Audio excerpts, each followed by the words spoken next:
Chapter 139. At that time, Lin Luoran is burying the soil with her feet. Her casual shoes are covered with yellow mud. She looks up and sees a handsome little Taoist looking at the door. He must be a cultivator if he can get to her without her noticing. I'm flattered. My family name is Lin. Taoist, are you here for me? Lin Luoran looks at him gracefully. She can't tell how old he is, but the cultivator in the Taoist robe must be from the Qingqing Taoist temple in the back of the mountain. Sister Lin, I'm flattered. You can just call me an young Taoist and is likely He grew up in the mountains. Although tourism is developed, tourists are not allowed to go to the small Taoist temple where he lives. Except for Baojia, young Taoist and rarely sees young girls. Seeing Lin Luoran smiling at him, he blushes suspiciously. And? Why doesn't he have a Taoist name? Lin Luoran is surprised that An doesn't call himself poor Taoist or something like that. However, she still salutes back. After confirming Lin Luoran's identity, young Taoist An presents a small wooden box to her. He says, Sister Lin, the Taoist temple heard that you are safe now, so the Taoist temple asked me to give you a small gift. Please accept it. His genteel words are embarrassing. Young Taoist An doesn't want to say it, but his forehead is still hurting. He is afraid that his master will hurt him again. Therefore, he has to say it like he is reciting from a book. A small gift? Lin Luoran blushes. After all, the superior of Qingqing Taoist temple has taken care of the Lin family. She hasn't even bought a gift yet, but the superior of Qingqing Taoist temple has sent her a congratulatory gift. Even though the superior of Qingqing Taoist temple may have some ulterior motives, he is really nice to her. Thinking of this, Lin Luoran takes the wooden box in a hurry. Young Taoist An finds that Lin Luoran is easy to talk to, so he is less restrained. He says, Sister Lin, the Taoist temple has informed others about your return last night. Please don't blame us for being nosy. She has been missing for more than 2 months. Wen Guanjing and Li Shi must be worried about her. Goldie has also been away from her. She wonders if it has caused trouble for others. Last night, Mrs. Lin said that Sister Wang and her husband often called to say hello to her. At that time, Baojia didn't tell them the address of the Lin family for the sake of their safety. Now that she is back, it is time to invite them to a gathering. Young Master An is here. Hearing people talking in the yard, Mrs. Lin comes out in an apron. Seeing it is young Master An, who Mrs. Lin always wants to show off her cooking skills. Mrs. Lin smiles happily and asks An to stay for lunch. Seeing that her mother is in a good mood, Lin Luoran calls Wang Miao Yi and her husband. They live in our city and it won't take them long to get to Mount Qingcheng. Lin Luoran decides to have a party with her friends. Seeing that Luodong is in a good mood, An finally shows his childish side. They go to the 2 transplanted peach trees together. Lin Luoran lets them do as they please. The outside world is different from the space where ripe peaches can be left unpicked. However, these peaches are ripe. If they don't eat them soon, the fruit will fall. Hearing Lin Luoran's voice, Wang Miao Yi is very happy. Lin Luoran feels that Wang Miao Yi is sobbing and she is worried that something bad has happened to her family. However, Wang Miao Yi's voice is full of joy. Fatty Chui promises that he will be there within an hour. Lin Luoran smiles and goes to cook with Mrs. Lin. Lunch in the Lin family is bound to be a sumptuous one.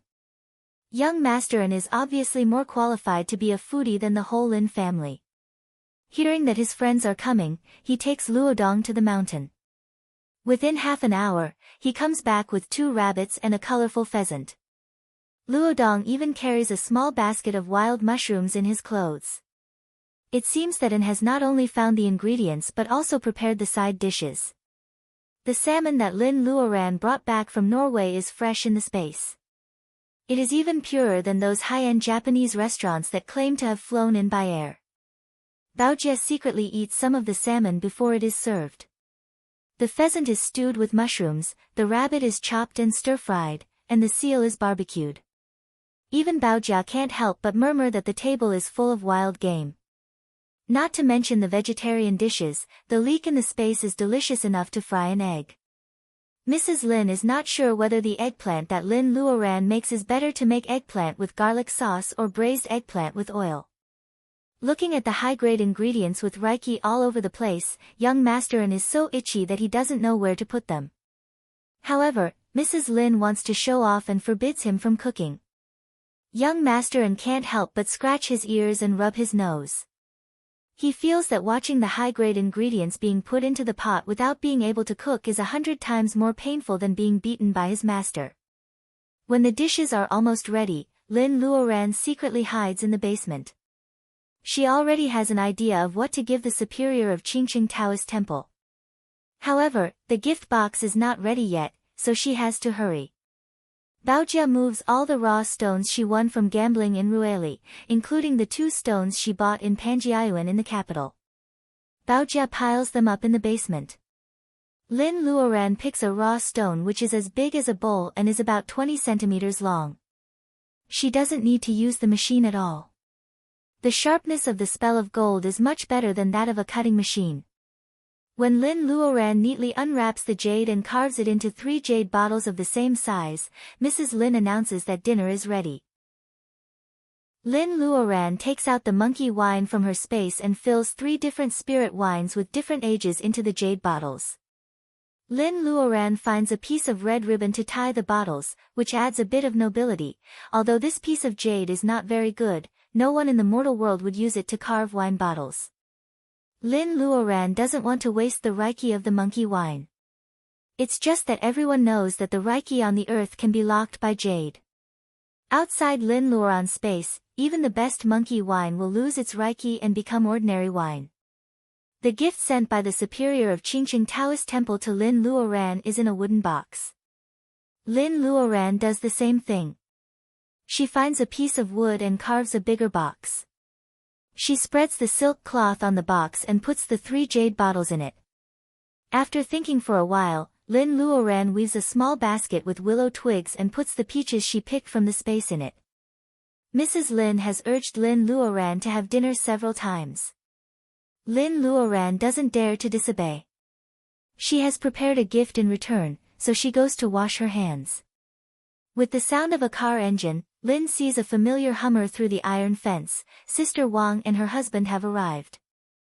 Lin Luoran rushes out to pick them up. Fatty Chui gets out of the driver's seat. He is still fat and his face is ruddy, which makes him look wretched. He runs to the other side and opens the door of the passenger seat in a flattering way. Lin Luoran wonders why Wang Miao Yi is so ladylike today. Then she sees a beautiful woman in her 30s getting out of the door of the passenger seat. She is wearing a well-tailored beige dress. Her skin is not very white, but definitely not dark. She is slim and full of mature charm. Is this Sister Wang? Lin Luoran is even more surprised than when she saw her parents. Wang Miao Yi not only changes her skin color but also loses weight, revealing her beautiful face. Lin Luoran doesn't dare to recognize her for a while. Seeing Lin Luoran's stupefied look, Wang Miao Yi feels embarrassed. She still acts like a tigress and says, "It's all because of you. What kind of pills did you give me? I can't believe I changed so much after taking 1 bottle." Lin Luoran pats her head. She made the Skin Beauty bolus for Wang Miao Yi. How can she forget this? Fatty Chui bows to Wang Miao Yi. Lin Luoran knows that Sister Wang used to be so beautiful. She just took some pills to have a baby, which broke the balance of her body. That's why she became fat and dark. Although they have been together for many years, no husband will complain about his wife becoming beautiful again. Seeing that Fatty Chui flatters Sister Wang even more, Lin Luoran is happy that she can do something for her friend to make the relationship between Sister Wang and Fatty Chui more harmonious. Lin Luoran steps forward to help Wang Miao Yi, who is embarrassed. When her hand touches Wang Miao Yi's, Lin Luoran notices something wrong in Wang Miao Yi's body. "Sister Wang, you." Lin Luoran stares at Wang Miao Yi's belly in disbelief. Fatty Chui can't hold back his joy anymore. He smiles and says, I had a checkup the day before yesterday. The doctor said I'm 2 months pregnant. Sister, I'm going to be a father. Ha ha ha. Ignoring Fatty Chui's complacency, Wang Miao Yi changes her tough style. She holds Lin Luoran's hand and says with tears in her eyes, Sister, if it weren't for you, I owe you so much. I don't know how to pay you back. Lin Luoran is worried that a pregnant woman will be upset. She says hurriedly, Sister Wang, if you really want to pay me back, why don't you ask me to be your child's godmother? Lin Luoran lowers her voice, that way, my parents won't worry that I can't get married. Now that I have a grandson, they can worry about me. Wang Miao Yi is amused by Lin Luoran's playful look. She pokes Lin Luoran's forehead with her finger, what do you want me to say? They talk and laugh and walk in the front together. Fatty Chui follows them closely because he wants to protect his wife. However, he is still thinking about what Lin Luoran just said. Alas, Lin Luoran can turn stones into jade, cure diseases, and look like a girl in a painting. What kind of man is worthy of her? Fatty Chui shakes his head and sighs. He also starts to worry about the problem that his mother has been worrying about. Lin's family places lunch under a big tree in the back garden of the villa. When they are setting up the chopsticks and serving the dishes, a couple that gives the guard a headache comes to the villa. Although the guard has been scolded by the manager as soon as he comes to work today, which means that he should leave number 18 villa alone. Even the security guards are not allowed to inspect the villa. However, the group of visitors today is so strange. A Land Rover stops in front of the gate of the villa. A girl in ancient costume is standing beside the car. She has bright eyes and white teeth. Her smile is even prettier than that of a princess on TV. The man driving the car is very young and his clothes are normal. If this is all, the guard will just think that rich people are transvestite. However, what's with the thing on the top of the car? Goldie is squatting on the top of the car in the shape of a golden eagle standing alone. Even the Land Rover can't bear its weight. The early summer sun is strong, shining on Goldie's body with golden feathers, making it look like a huge golden sculpture. If it didn't want to chirp, the guards would really think that it is a golden bird sculpture that a nouveau riche wants to take home. Li Shi pouts and complains in a low voice, I told you that we could fly in with Goldie. But you said that we should drive. This is so troublesome. Chu Yi wipes the cold sweat on his forehead. Sister Li is innocent, but he is normal. Everyone in the world of cultivation knows that the superior of Qingqing Taoist Temple has a weird temper. He doesn't dare to show off on a bird in front of a senior in the level of laying foundation. While Chu Yi is explaining to Li Shi, Goldie on the Land Rover has been impatient for a long time. It spreads its wings and the hat of the guard is crooked. Then it flies into the sky and hovers over the villa, making a clear and loud eagle cry, in number 18 villa of the villa. Everyone has washed their hands and is sitting at the round table, waiting to taste Mrs. Lin's cooking. Lin Luoran is pouring wine. She hears Goldie's voice. If the eagle's cry is similar, Goldie's breath can't be wrong. Thinking of Li Shi, Lin Luoran smiles and looks up. Chapter 140. Goldie flies over the villa. At this time, it is not midsummer, so there are not many guests who come to avoid the summer. Only in the number 7 villa, there is a room with the smell of disinfectant. On the balcony, an old man covered with age spots is wearing a hospital gown and basking in the sun. Seeing Goldie's handsome body, his drooping eyelids show a look of surprise. He picks up the phone next to him and dials a number with trembling hands. Master, I have found the strange beast you mentioned. A golden hawk with a wingspan of 7 or 8 meters. It is definitely a species that I have never seen before. The old man on the other side of the phone keeps nodding his head and saying yes. After hanging up the phone, the old man in hospital gown calls a bodyguard who is on standby downstairs and whispers a few words to him. The old man is still excited until the bodyguard goes downstairs. Chairman, it's time to take your medicine. A female housekeeper in her 40s walked up with a crystal plate. There was a small piece of red jelly in the small cup. The old man's excitement was washed away by half. He swallowed the red jelly with a look of disgust. His Adam's apple made a hissing sound. It will work this time. I don't have to endure such a life anymore. The old man in the ward feels better after eating the jelly. He signs several important contracts and starts to sunbathe on the balcony again. Lin Luoran's spiritual mind can only cover a few hundred meters. Every villa is far away from each other, so she knows nothing about what is happening in number 7 villa. At this moment, the whole Lin family is immersed in the madness brought by Goldie. Human beings have always dreamed of flying since ancient times. Even with Lin Luoran's personal ability, she can't fly without external help, let alone her parents and Baojia. In fact, Lin Luoran's turning stone into jade, Master Jia's favor, Mu Tiannan's Reiki jade, the skin beauty bolus that Lin Luoran made for Wang Miao Yi, and the villa in front of them, which is said to be the new house of the Lin family. Wang Miao Yi and Lin Luoran have known that this girl is not an ordinary person. But no matter what, it is not as shocking as this moment. Lin Luoran said that this magnificent golden hawk is her mount, and it can carry people in the sky. Immortals came on cranes. This was an unforgettable impression in Huaxia mythology. What was the difference between riding a hawk and riding a crane? Even if he doesn't believe it, Lin Luoran's identity is obvious. Baojia wants to enjoy herself on the spot, but Lin Luoran stops her because it is too conspicuous in the daytime. Xiao Jin tilted its head and looked at everyone. It didn't understand why these people always looked at it with their red eyes. It was so creepy. Looking at the yard, there are only 2 peach trees. Goldie is very familiar with the smell, so it walks away to eat the peaches, leaving the crowd with their eyes wide open. 10 minutes later, Li Shi, and the others arrive.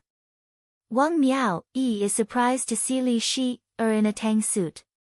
Her mouth, which has not closed a moment ago, is still wide open in astonishment. Li Shi, and Baojia have prepared gifts for Mr. and Mrs. Lin. Even Baojia and Luodong have received gifts. Li Shi, finally has the time to look at Lin Luoran with red eyes. Miss Lin has been missing for more than 2 months. Many people say that she can't be alive.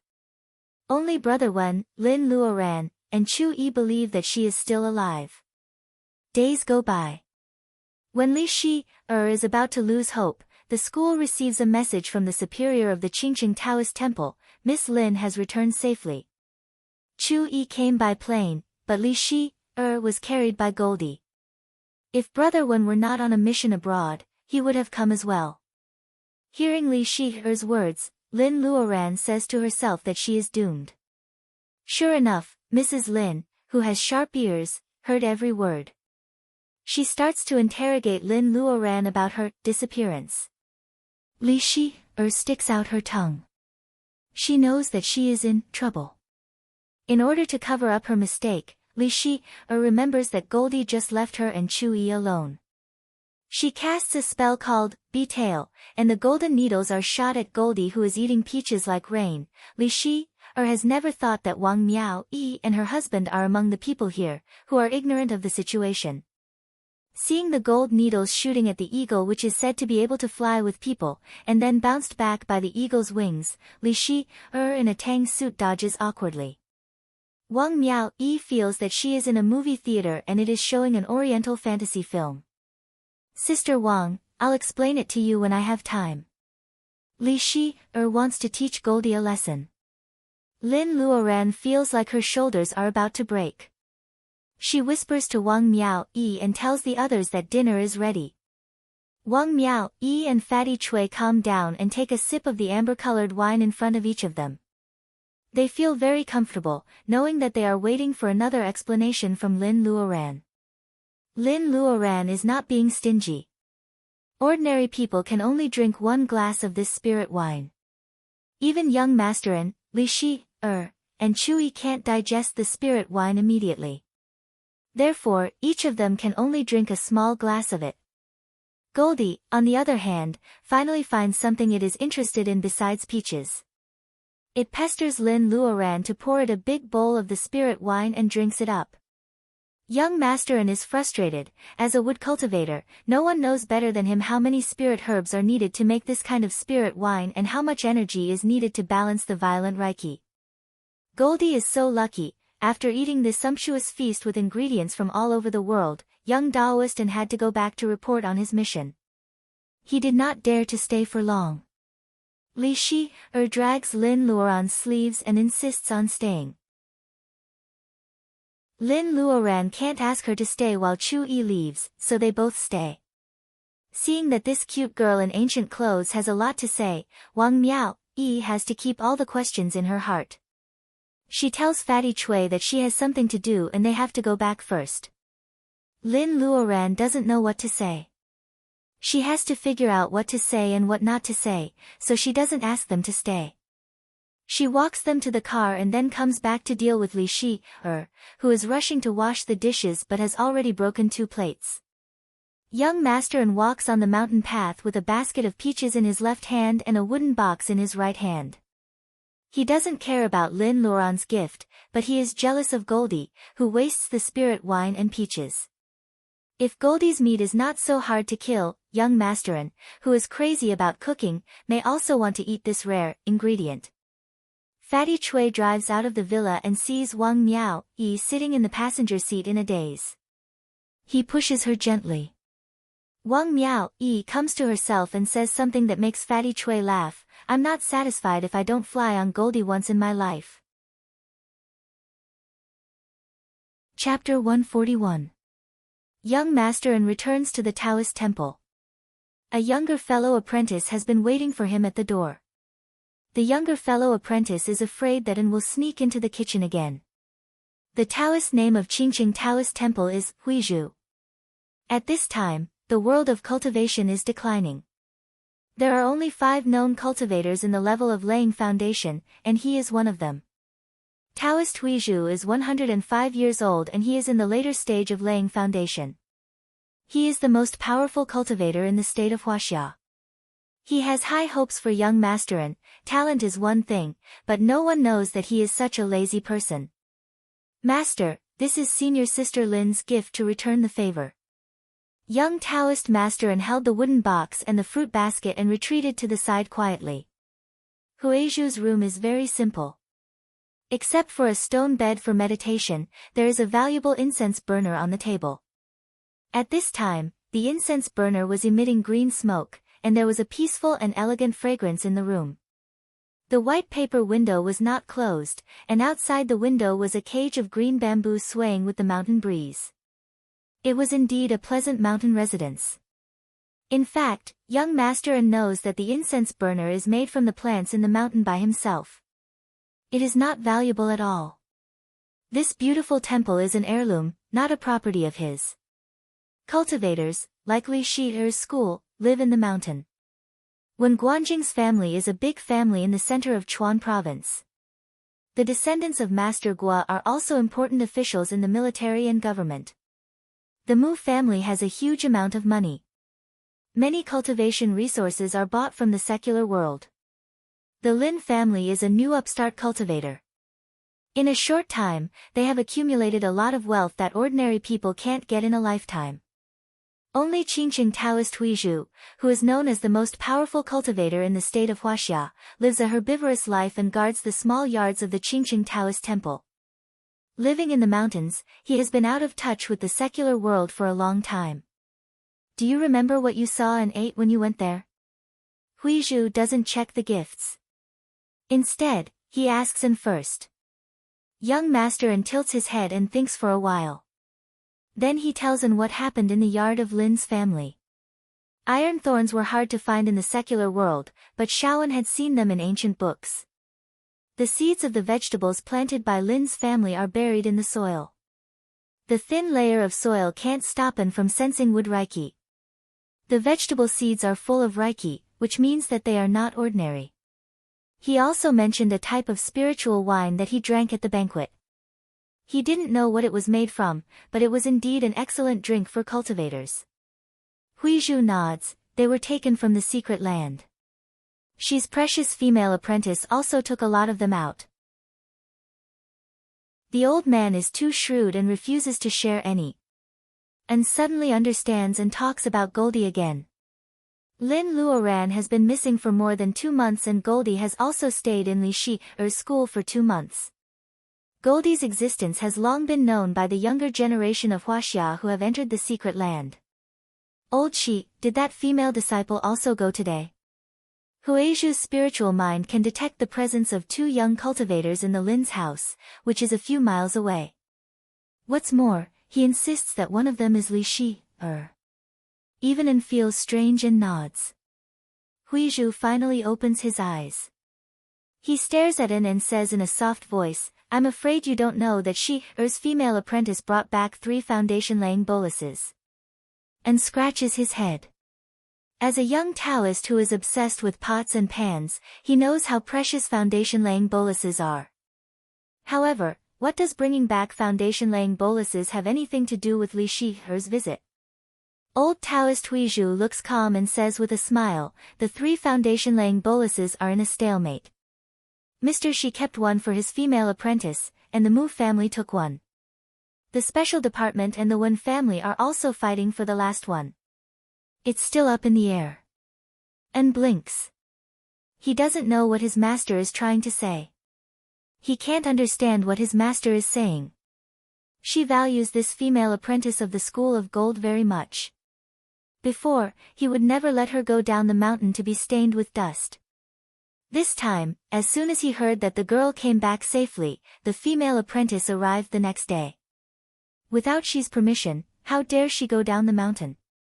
His apprentice is talented, but she knows nothing about the schemes of these people.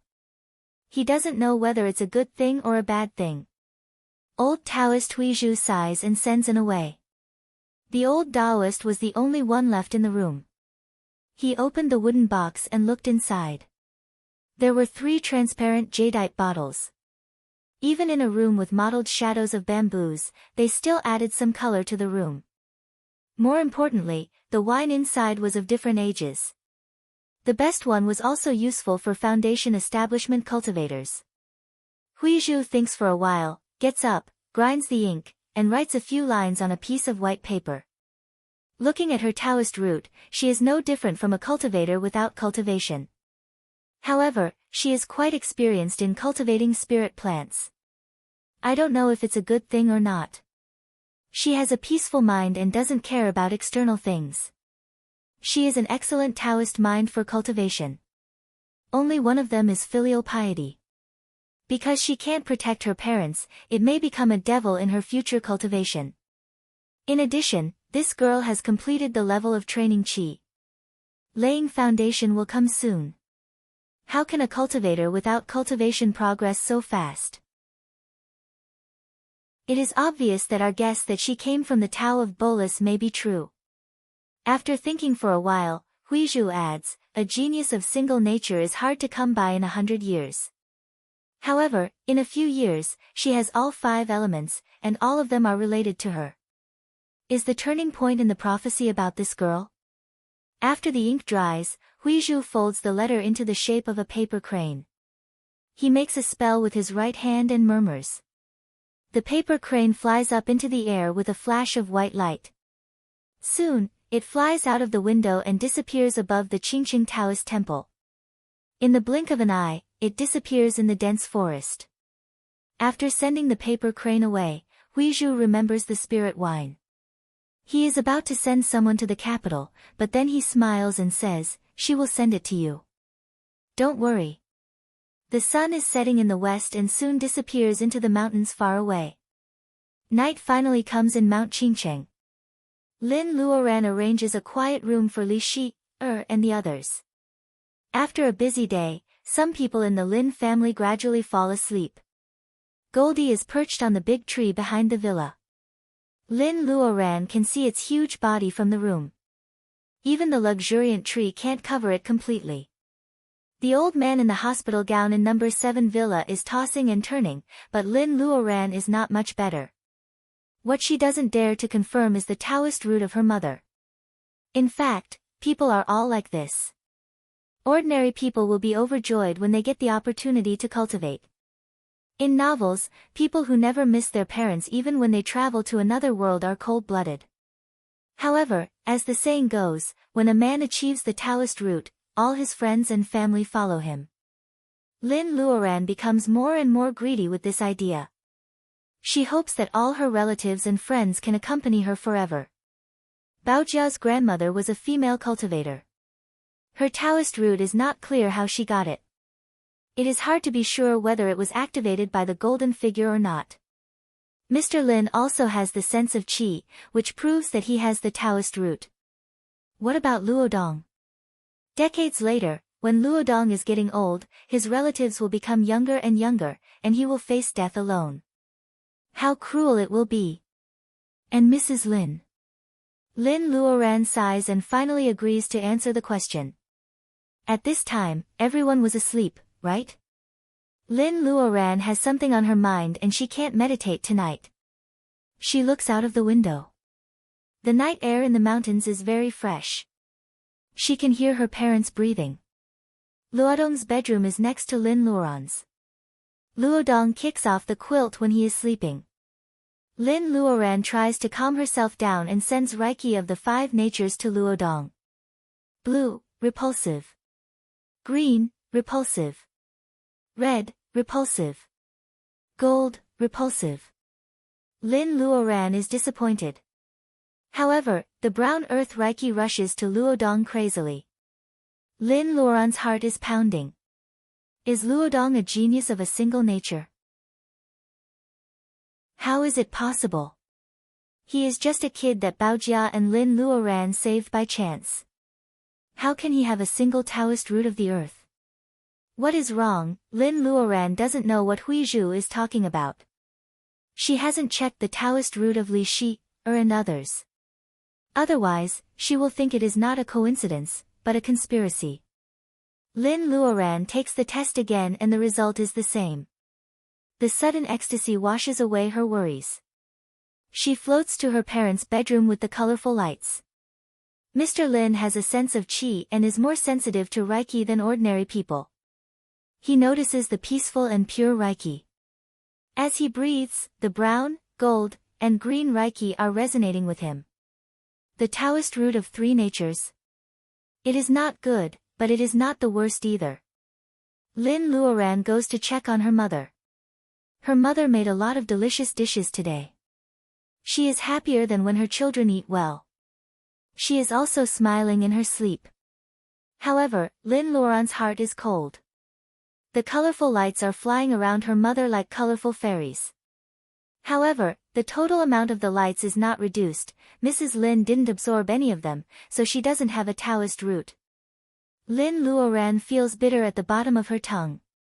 The fact makes her happy that Luodong is a genius of a single nature disappear completely. Lin Luoran has a ridiculous feeling of imbalance. It turns out that there is a difference between family and alienation. Lin Luoran is kind to Luodong out of sympathy. However, Mrs. Lin is Luodong's mother. Why can Luodong have a Taoist root while her own mother can't? The moon waxes and wanes, and people have joys and sorrows. Lin Luoran understands all these, but she only understands it when she is talking to others, not herself. Lin Luoran doesn't know that she can't accept the result that it is impossible to have a Taoist root. Lin Luoran's mind is fluctuating so much that all the items on the table near her are shaking. Bang! A small wooden box falls to the ground and breaks into 2 pieces. Lin Luoran's attention is attracted by the box. The items on the table finally return to normal. In the broken wooden box, there is a yellowed book. Lin Luoran can see some big black words clearly under the moonlight. Chronicle of the 9 Provinces. Lin Luoran looks at the small wooden box. This is the gift from the superior of Qingqing Taoist Temple. Chapter 142. Lin Luoran still can't accept the fact that her mother has no Taoist root. She is not in the mood to read Chronicle of the 9 Provinces. Lin Luoran is not in the mood to cultivate. She has something on her mind, so she enters the space. The space seems to be bigger. Lin Luoran suspects that the size of the space is related to her level of cultivation. In addition to this, she also has a vague guess. The emerald tree is of the nature of fire, and the ice grass is of the nature of water. Are there properties related to the Taoist root she has awakened in her body and the size of the space? Lin Luoran has no way to prove it. She secretly decides that she should pay attention to the other 3 kinds of spirit herbs and spirit woods in the future, maybe only those at the same level as the emerald tree and the ice grass can cause the space to change again. As for the small wooden house that was enveloped by the restriction, when could it be opened? Will the golden runes she saw in her dream be inside? Can the mysterious power solve the problem of her mother's Taoist root? Lin Luoran shakes her head to get rid of these distracting thoughts. She starts to sort out the messy space. 8 jars of monkey wine are neatly piled up under the peach tree. Luminous sand that she risked her life to get in the bat cave. There is a small jar of white 1000-year-old sand and a small jar of light yellow and bright yellow crystals of unknown age. 2 monkey mushrooms are the primer of foundation-laying bolus given by the old monkey. Of course, one of them belongs to Li Shi. A lot of weeds found in the nest of the black bear. In an environment without any light, this type of spiritual herb was known as the 7-star grass. Not only was it another main ingredient of the foundation establishment Dan, but it could also be used in many pill recipes. If she didn't find so many in the nest of the black bear, Lin Luoran would not make up her mind to look for the 1000-year-old luminous sand. It is a pity that the 7 stars grass can't be any drier. Otherwise, she can plant it in the space and it will be inexhaustible. In addition, there are some famous and unknown spirit herbs and a bag of seeds of spirit herbs. Lin Luoran feels that she will have enough seeds to feed her family in the next 100 years. Butterfly bush flower is the only one she hasn't found in the formula of foundation-laying bolus. However, Lin Luoran is not worried. She has agreed that cultivators from the state of Huaxia can exchange what they find in the secret land. She doesn't find butterfly bush flower, but it doesn't mean others don't. These are all real things. In fact, the most valuable thing is that she met White Fairy. Lin Luoran gets a copy of Introduction of Sword. Even when Guanjing doesn't have time to read the last part, Luoran gets a copy of Sword Riding Spell, and saves her a lot of money on the Sword of Sword. There is also a Water Spell of Sword, which is probably White Fairy's private collection. Lin Luoran only used Frost's Descent to kill the wretched Nihanese cultivator. For Lin Luoran, the most useful thing is the memory bead of White Fairy before she fell asleep. It is a small encyclopedia before the level of bearing essence. Even though she hasn't laid foundation yet, she can still understand a lot of content in it. There is also a very powerful golden hawk.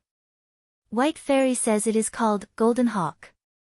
It seems to have infinite potential, but Lin Luoran needs time to cultivate it.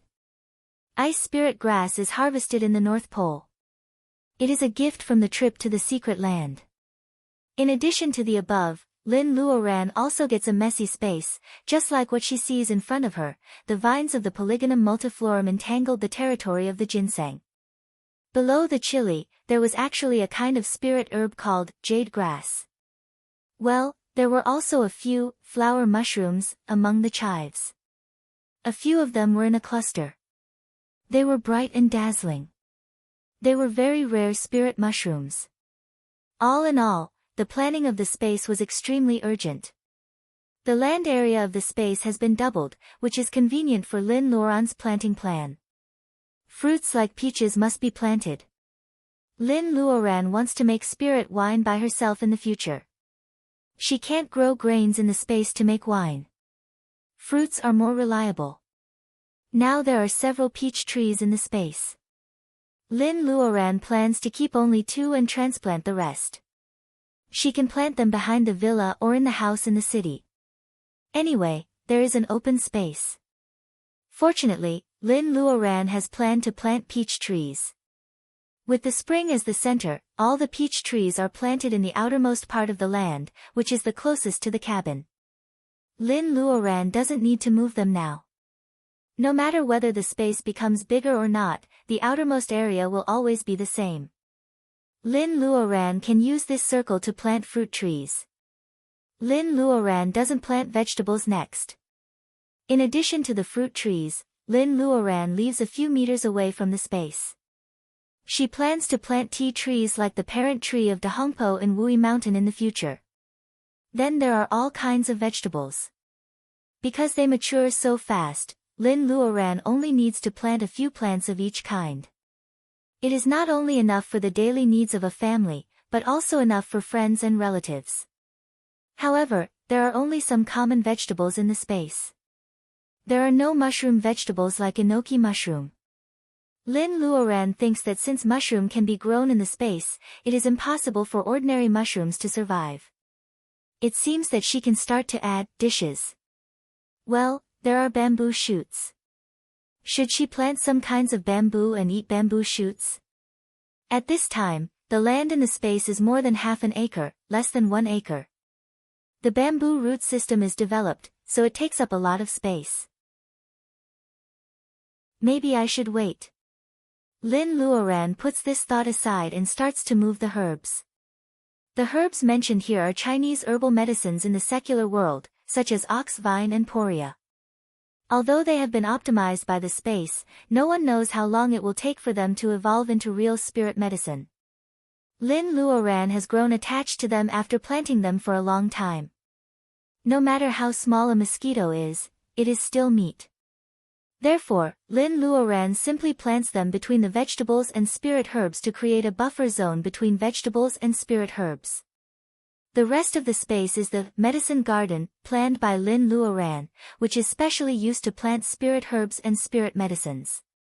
Among them, the ginseng that Lin Luoran planted first is the best. 1 day equals 1 year. It has been almost 8 months since Lin Luoran planted them in the autumn of last year, and now it is early summer. These little guys have reached a very discordant age. They will be 250 years old in a few days. The ginseng seeds of 250 years old are ripe once in 100 years. Lin Luoran has harvested ginseng seeds twice. She tries to plant some ginseng seeds to see the difference between the first generation and the second generation. The fleece flowers are younger. They are all descendants of the fleece flowers that Lin Luoran picked up from the vegetable market. There are over 100 of them, and most of the reserved medicine garden is occupied by them. Their mother has long been made into Skin Beauty Bolus, which has rejuvenated Mrs. Lin, Mr. Lin, and Wang Miao Yi. These 100 fleece flowers are all over 100 years old. Lin Luoran is worried about what to exchange with the special department. She decides to keep some of them as seeds and exchange all the others. 1 day equals 1 year in the space. Lin Luoran is reluctant to pull them out, so she transplants them densely together and pulls them out when it's time to exchange. Now the space is cleared. Lin Luoran replants ginseng, spirit herbs, and spirit mushrooms in an orderly manner. The space is used to the extreme. Lin Luoran also sprinkles some commonly used spirit herb seeds. Even though Lin Luoran has an extraordinary physique, such meticulous and continuous work still makes her feel tired. However, looking at the clean space, the spirit herbs are well arranged, and the fragrance of fruits and vegetables permeates the air. Lin Luoran feels that her tiredness is worth it. Under the peach tree is the original grass in the space. Lin Luoran has been planning to weave some futons for a long time. However, she has never done it before. Now is the right time, so she takes a bunch of futons out. The room is still so quiet. The shadows of the trees are modeled in front of the floor-to-ceiling window, and the croaking of frogs is endless. The moonlight shines on the desk, and the Chronicle of the 9 Provinces is still on the ground. Weaving a futon is a piece of cake for Lin Luoran, who has flexible fingers now. She can do it by feeling. Her hands are occupied, so her eyes are free. Lin Luoran picks up the book and spreads it on the desk. The cover of the book is yellowed, but the pages are not damaged because of the perfect preservation. Lin Luoran carefully opens the book with her fingers. There is only a small line of words on the cover, I am 480 years old, but I haven't reached the late stage of bearing essence. It is impossible for me to reach the level of gathering vitality. I don't want to waste the rest of my life, so I travel the 9 provinces for 20 years. I leave a book with some strange stories for future generations to laugh at. It is signed in the 3rd year of Ming Zhengde, and the author is Nanling Hermit. Is this a travel book written by a senior in the level of bearing essence? Why didn't he use the jade map? Instead, he chose a paper book. Lin Luoran is interested in it. While weaving a futon, she opens the Chronicle of the 9 provinces, which is thicker than a brick. The more she reads, the more she feels it is interesting.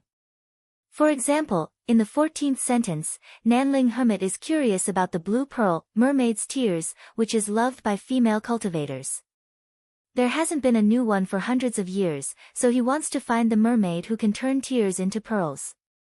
He searched the entire East Ocean, but he only found a skeleton that looked like a human and a fish on a lone island. Until the end, Southern Mountain Hermit did not know if mermaids really existed in this world or if it was just a rumor in the cultivation world. In the 53rd sentence, Nanling Hermit once watched the tide from the top of Yang Tower. Suddenly, the weather changed and a golden carp jumped out of the water.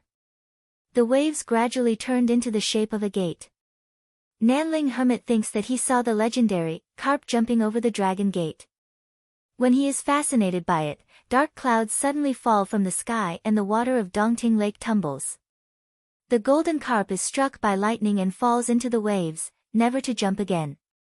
The gate gradually disappears. Nanling Hermit feels it is a pity. He wants to find the golden carp again, but it has already disappeared. There is a line of vermilion comments at the end of the text. Is there a dragon palace under the lake? Lin Luoran doesn't know who wrote this comment, but she also yearns for it. Does the ancient totem of the Huaxia people really exist? Nanling Hermit's writing style is also good. His travel notes are memorable. Lin Luoran is busy weaving a rush cushion, so she can't finish the book tonight. She turns to the last chapter, Penglai Beyond the Sea. Penglai. It is said that it is a fairy mountain overseas. Nanling Hermit also writes it, which means it is not a common legend. Lin Luoran reads carefully and gradually forgets what she is doing. She holds her breath and her chest is heaving up and down. I met a cultivator overseas and we had a good talk. One day, he told me that there is a fairy mountain overseas named Penglai. There is a real immortal who can communicate with the gods and can help mortals build the Taoist root and become immortals. Build the Taoist root? If this is true, then Mrs. Lin. Chapter 143. Lin Luoran is pleasantly surprised to find a passage that can shape the Taoist root for mortals. She holds her breath and continues reading, however, her heart falls down at once.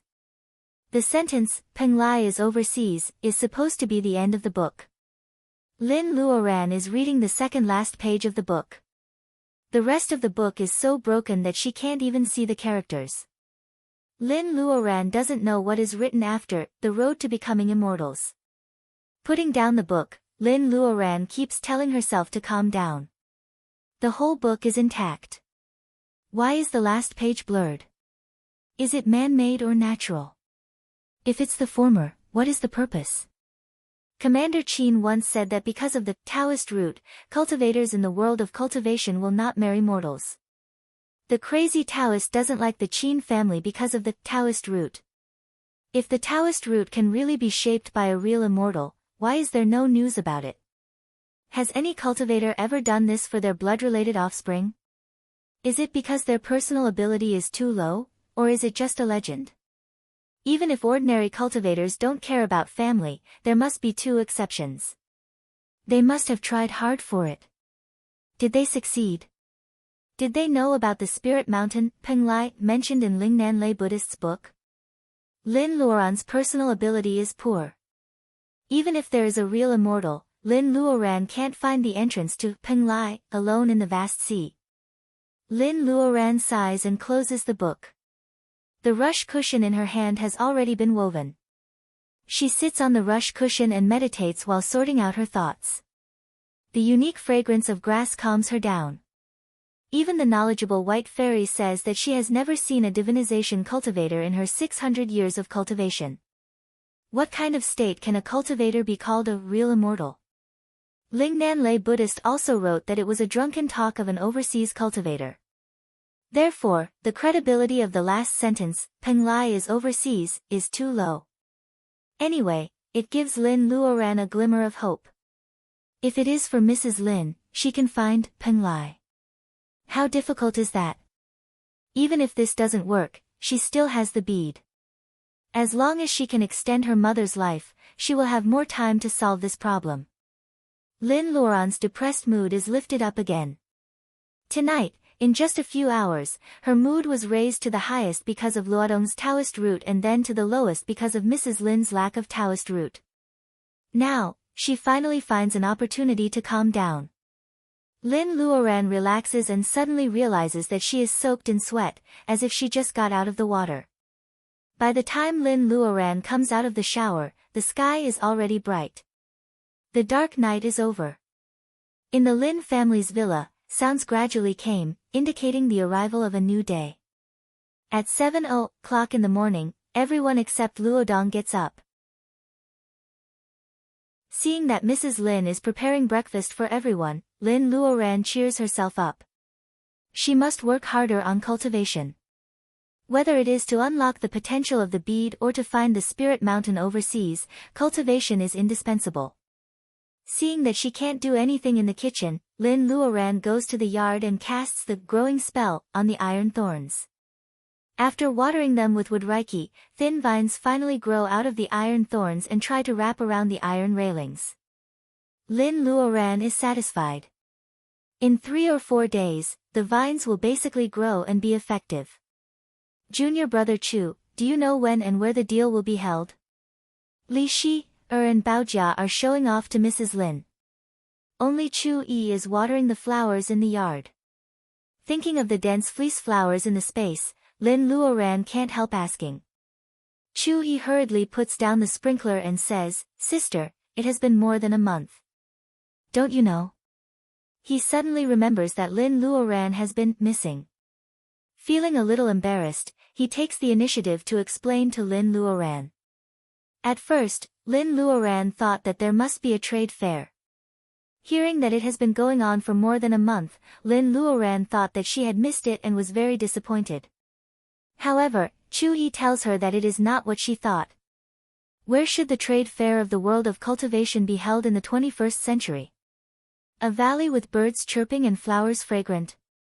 That's too old-fashioned. A secret auction? Can't you be more old-fashioned?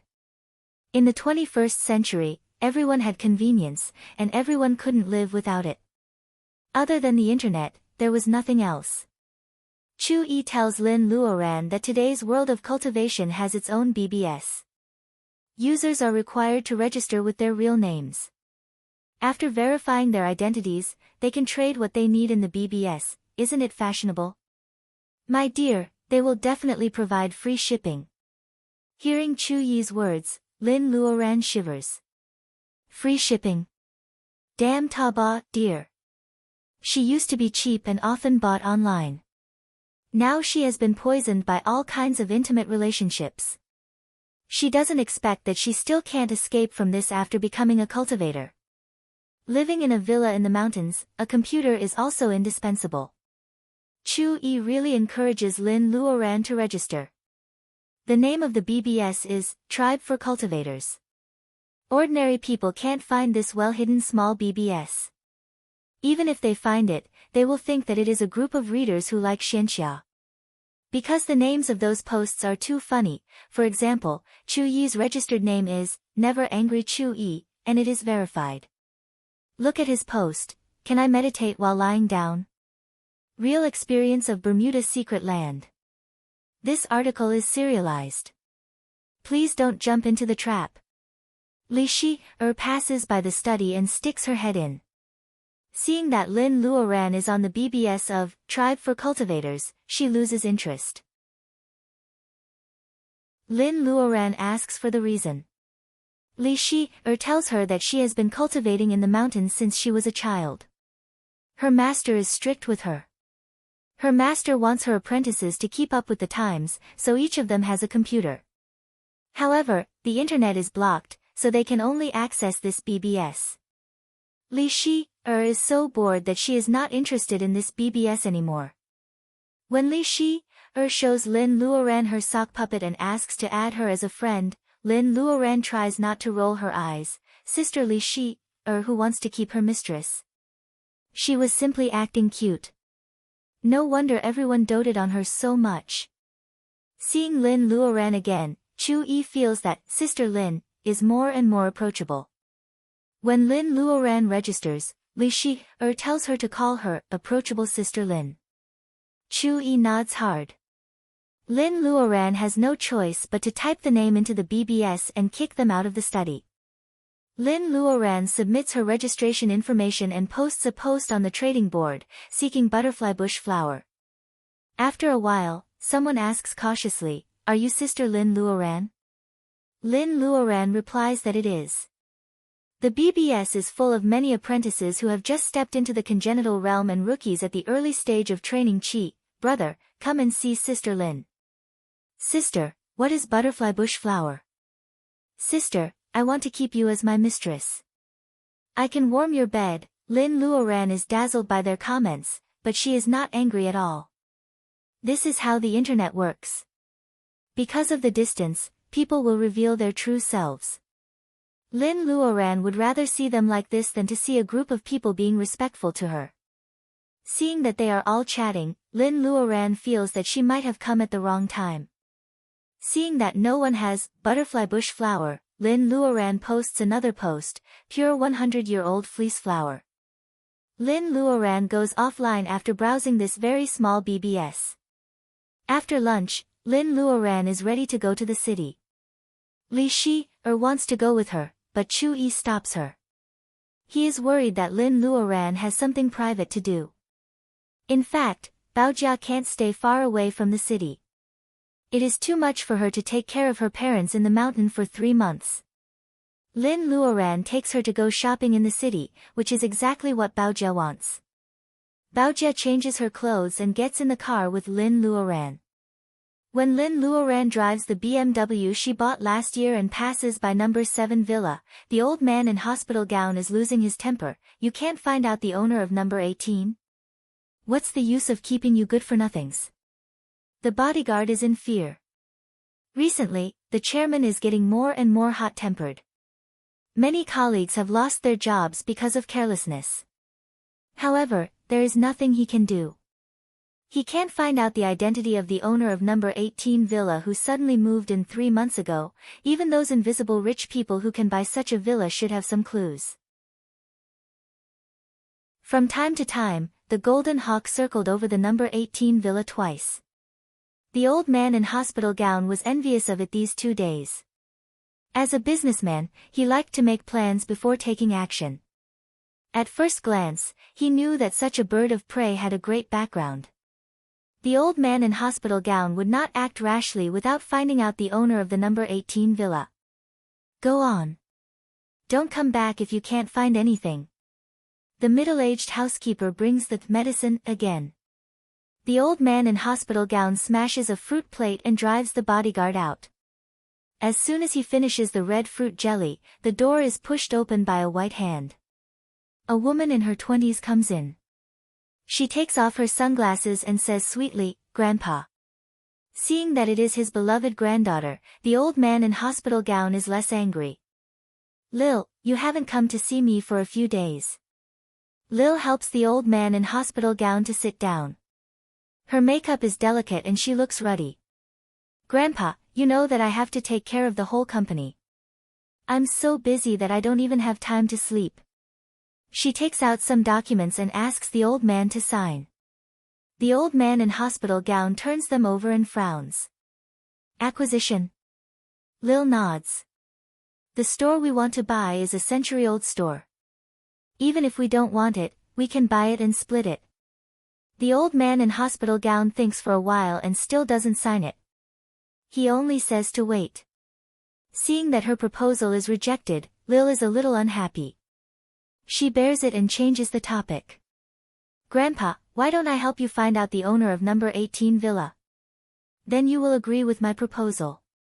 The old man in hospital gown moves his lips. You heard it. Lil is happy. The old man's question clearly means that he agrees. Since she suffered a big setback in Rueli last year, the directors of the company have been increasingly dissatisfied with her. If it weren't for her grandfather who was seriously ill suddenly recovering, the consequences would be really hard to imagine. Chapter 144. Lin Luoran goes to the city this time to order a batch of jade boxes. She already has the idea of selling the 100-year-old fleece root in a package. It is said that the Buddha relies on gold and people rely on clothes. As for the panacea, it naturally needs to be matched with a jade box. It can not only protect the Reiki of the panacea but also raise its value. Why not? As for the cost of buying the jade box, well, the wool comes from the sheep after all. Lin Luoran is not so extravagant that she has to give the fleece flour to the sheep. Therefore, the buyer has to pay for the jade box. Lin Luoran doesn't lack money at the moment. Real estate is one thing. If she really runs out of money, she will sell the Skin Beauty Bolus for her mother and the others. It is said that a bottle of Skin Beauty Bolus contains 24K gold molecules. It is said that a bottle of Skin Beauty Bolus costs more than 10,000 yuan. In fact, it is not even worth carrying shoes for the Skin Beauty Bolus. There are so many women in the world who love to be beautiful and rich. Lin Luoran can decide the price of a bottle of Skin Beauty Bolus. Lin Luoran also plans to find a primary school for Luodong. Luodong's autism is much better now. It is not a long-term solution for him to stay away from his peers for a long time. Even though he has the Taoist root and will become a cultivator in the future, he can't be totally ignorant of the ways of the world. The world of cultivation seems to be peaceful, but who knows what will happen in the future. Even Lin Luoran can expose the fleece flower because she has an imaginary master behind her back. In addition, she reveals some good stuff from time to time, which makes the existence of this master more and more obvious. The safety of herself and her family is actually like treading on thin ice. As soon as Baojia arrives in the city, she wants to go shopping. However, thinking of Commander Qin who is alone in the military compound, she gives up the temptation of shopping and wants to go home to see her grandpa. Lin Luoran can't stop her from being a filial daughter. She even offers a big bag of fresh vegetables to Baojia. Because Baojia has the Taoist root, young master and doesn't hide anything from her while living in Mount Qingcheng. Baojia gradually gets to know a lot of common sense in the world of cultivation. For example, Lin Luoran can make a big bag of vegetables out of nowhere. Lin, I've always been confused. Where did you get those things from? Aren't you hiding it too deeply? Lin Luoran is speechless. In the beginning, she was going to share the secret of the bead with Baojia. However, as she gradually knows the power of the bead, she gives up the idea. It wasn't that she was stingy, but the saying that treasuring a jade ring would cause one to get into trouble had been written so many times that there would always be a reason for it. At this time, Baojia has no ability to protect herself in front of cultivators. If someone wants to use her as a breakthrough to deal with her, the more Baojia knows, the more harm she will get. Lin rolls her eyes and takes out the universal sack that Wen Guanjing gave her. Here, this is the legendary storage bag. Thinking that this palm-sized gold bag is a storage bag with an independent space, Baojia is envious. She looks at Lin Luoran pitifully. Lin Luoran can't stand Baojia pretending to be a lowly. Lin Luoran says helplessly, "This one is not mine. It is temporarily given to me when I go out on a mission. I guess I have to turn it in. I'll find you another one if I have the chance." Lin Luoran sighs. Even if someone is willing to exchange for a universal sack, how many fleece flowers will she have to spend? Lin Luoran is shocked when she does the calculation. If she takes a family on the road of cultivation, the necessities such as elixirs, magic weapons, and universal sacks will be a big expense. Lin Luoran can't help but sigh. Even the landlord has no surplus food. The superior of Qingqing Taoist Temple has been looking after the Lin family for 3 months. If others want her to give them spirit wine and herbs for free, when the Lin family has more than enough, she can sell them to them according to her mood. Unless the superior is her best friend, there is no way to get them for free. Today is not a formal day, so Lin Luoran puts Baojia down at the gate of the courtyard. She plans to visit Commander Qin another day. Unexpectedly, as soon as Lin Luoran steps on the brake, she sees Lu Zheng coming out of the courtyard. Seeing the two of them getting off the car, Lu Zheng is surprised for a moment, but he soon calms down. Lu Zheng, Baojia's fiancé, used to fill the gap when Lin Luoran just broke up with Lianping. It seems that since the night Lin Luoran went to Zhou Yawei to get even with him, he drove to pick her up and then never appeared in front of her again. She hasn't seen him for almost 4 months. He seems to have lost a lot of weight, but he still looks energetic. From such a distance, Lin Luoran can see that there are faint dark circles under his glasses. Lu Zheng doesn't avoid Lin Luoran's gaze at all. After greeting Baojia, he walks forward and says to Lin Luoran, "Long time no see. How are you?" Lin Luoran can't help but nod. She feels that behind his calm eyes, there are too many feelings that she can't bear to look at. She is so embarrassed that she doesn't know what to say. Fortunately, Lu Zheng is always so considerate. After saying hello, he says that he has something to do and has to leave. Lin Luoran is relieved and politely says goodbye to him. Baojia looks at the man and woman who are a perfect match in appearance and personality, but are separated by many invisible factors and gaps. Her eyes are complicated and she sighs quietly. Lin Luoran drives away, but she doesn't notice that Lu Zheng, who said he was going to leave, is actually parked at the corner and has been watching her. He doesn't expect to see Lin Luoran again in such a sudden situation. No one knows how he feels at that moment.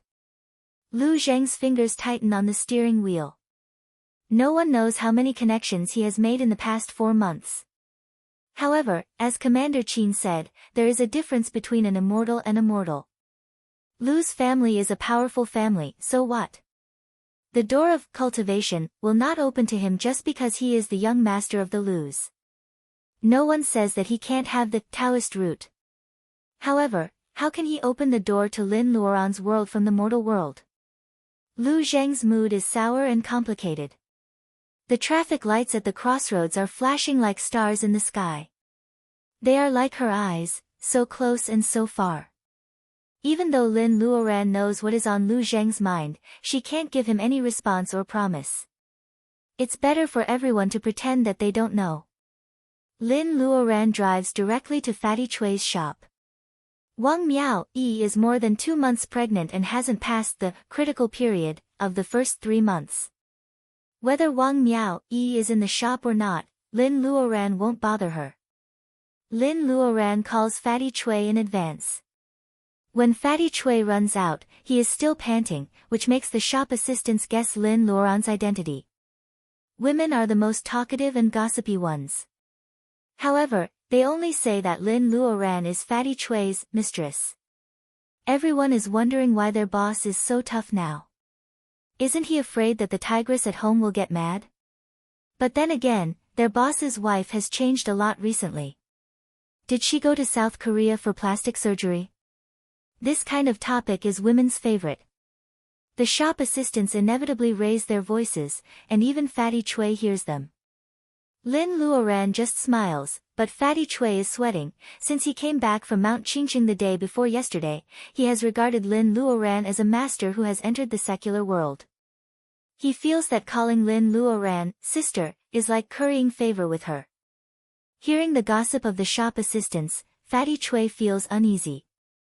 To his surprise, Lin Luoran neither comforts him nor shows her displeasure. No matter how she treated him before, she still calls him Brother Chui warmly. Fatty Chui is relieved and he feels more at ease. In fact, Wang Miao Yi said last night that Lin Luoran doesn't look like a person who will exchange friends for money. At this moment, Fatty Chui totally believes in his wife's judgment. Sister Lin, what kind of jade do you want? Fatty Chui takes Lin Luoran directly into his office. There are many samples of broken jade on the shelf. Under the light, they are warm and moist. Some are good and some are bad. Lin Luoran doesn't know what kind of jade box can achieve the effect of Reiki locking. She simply checks these jade pieces by herself. She finds that with the Reiki of the fleece flower, as long as the craftsmanship is good, a piece of mid-grade jade is enough. The value of jade lies in its flawless beauty. Looking at the samples Lin Luoran picks out, Fatty Chui says with a smile, "This is cheap. I just don't know what you want to do with it." If spirit herbs are directly used as medicine instead of taking their fruits, most spirit herbs are not tall. Lin Luoran makes a picture of a long box with a length of 6 inches and a width of 3 inches and orders 100 pieces. Considering that it may be useful for herself in the future, she picks some jade of better quality and orders 50 more. Fatty Chui is in a dilemma. Even if the quality of the jade is not good, it is impossible for his family to put together such a big box. It is possible for him to sell it to all the jade market in the southwest. In fact, among the people Lin Luoran knows, Mrs. Lu is the easiest to make.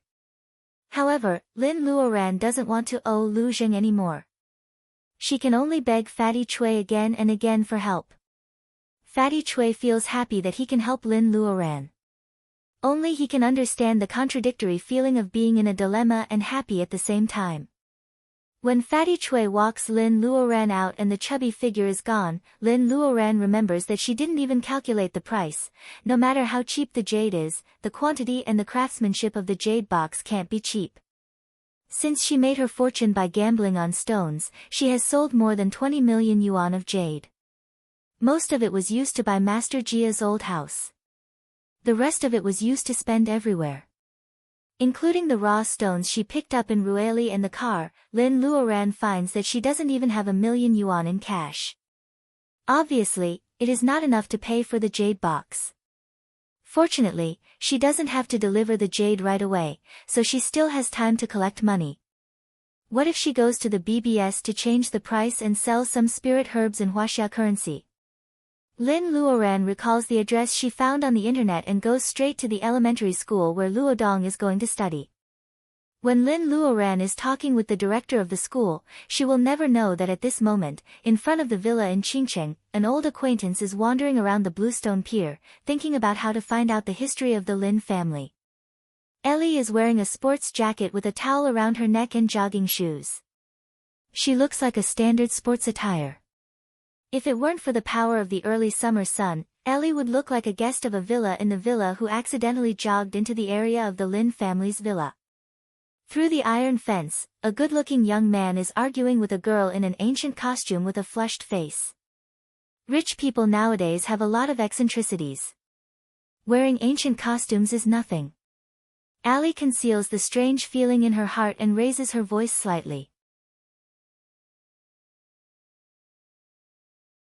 Chapter 145. Chu Yi and Li Shi are still arguing about the same thing. Li Shi wants to take Goldie to the mountain for a walk. Well, she doesn't want to take Goldie. She wants Goldie to take her there. In Chu Yi's opinion, Goldie is a hawk, so it is reasonable for it to fly in the sky. Li Shi wants to ride on Goldie's back on Mount Qingcheng. From the point of view of the eccentric superior of Qingcheng Taoist Temple, Li Shi is showing off her power. Out of love for his junior sister, Chu Yi would never compromise on this point. As for Li, who had ulterior motives, she was circling around the pier. With their eyesight, they had naturally seen her long ago, but they did not pay attention to her. At this time, Ellie takes the initiative to ask if anyone is here. Chu Yi even feels grateful to her for finally giving junior sister Li some peace. Ellie has always been confident about her appearance when Lin Luoran is not around. However, when the transvestite girl in ancient costume turns around, Ellie has to admit that the girl is also beautiful. She is so jealous that she doesn't even answer Chu Yi's question right away. It is not until the young man in front of her asks her again that Ellie comes to herself and says, "What's the matter?" "Ah, here's the thing. I accidentally sprained my ankle. Can you lend me your phone so I can call my family to pick me up?" Lend me your phone. Chu Yi is alert. Even if Ellie doesn't like to exercise in the morning, who would choose to run at this time before the sun sets? Her face is not red, she is not out of breath, and her makeup is still on. How could she sprain her ankle? There is something wrong with this woman. However, she doesn't have any Reiki. How dare she come to this place? Ignorance is bliss. Chu Yi calmly hands the phone to her, but he keeps it in his mind. It's fine if he can handle it himself. There is no need to bother Miss Lin. Seeing that the young man treats her very well, Ellie regains some confidence. She is just a little arrogant, but she is still far from being a real idiot. Knowing that she can't show too much at this time, she really dials the housekeeper's phone and asks someone to pick her up. When the housekeeper comes to pick up Ellie, Li Shi can't help asking, "Brother, the woman is fine. Why did she say she sprained her ankle?" Chu Yi explains with a smile, and Li Shi is enlightened. "She approached us on purpose. Senior brother, could it be that she has taken a fancy to you? She's acting to deceive people. Senior brother, please don't choose her." Chu Yi is so angry that he almost falls down. He glances at her and decides to go back to the backyard to play with Luodong. Looking at Chu Yi who is running fast, Li Shi smiles. She pinches her face and murmurs, "She's not even as good as me. How dare she try to hit on Sister Lin? Forget it. I'll deal with it for Sister Lin." Among the 18 villas in the villa, Lin's house is the one with the highest terrain. Li Shi runs upstairs and sees Ellie's car clearly. There was a smile on her face. No one knew what kind of wicked idea she was thinking of, but she endured and pretended that nothing had happened. She ran over to tease Xiaojin. Back to number 7 villa, Ellie is looking at the phone number left by Chu Yi. She thinks that her plan has worked, but she is no match for Chu Yi and Luodong who have become clear-minded and perceptive because of cultivation.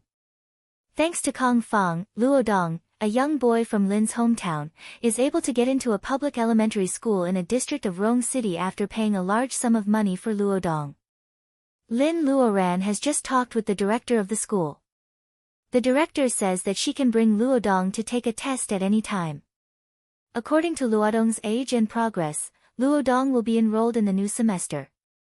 Maybe because of brother Kong Fong or because of Lin Luoran's beauty, the director walks her to the school gate in person and promises that he will take good care of her brother.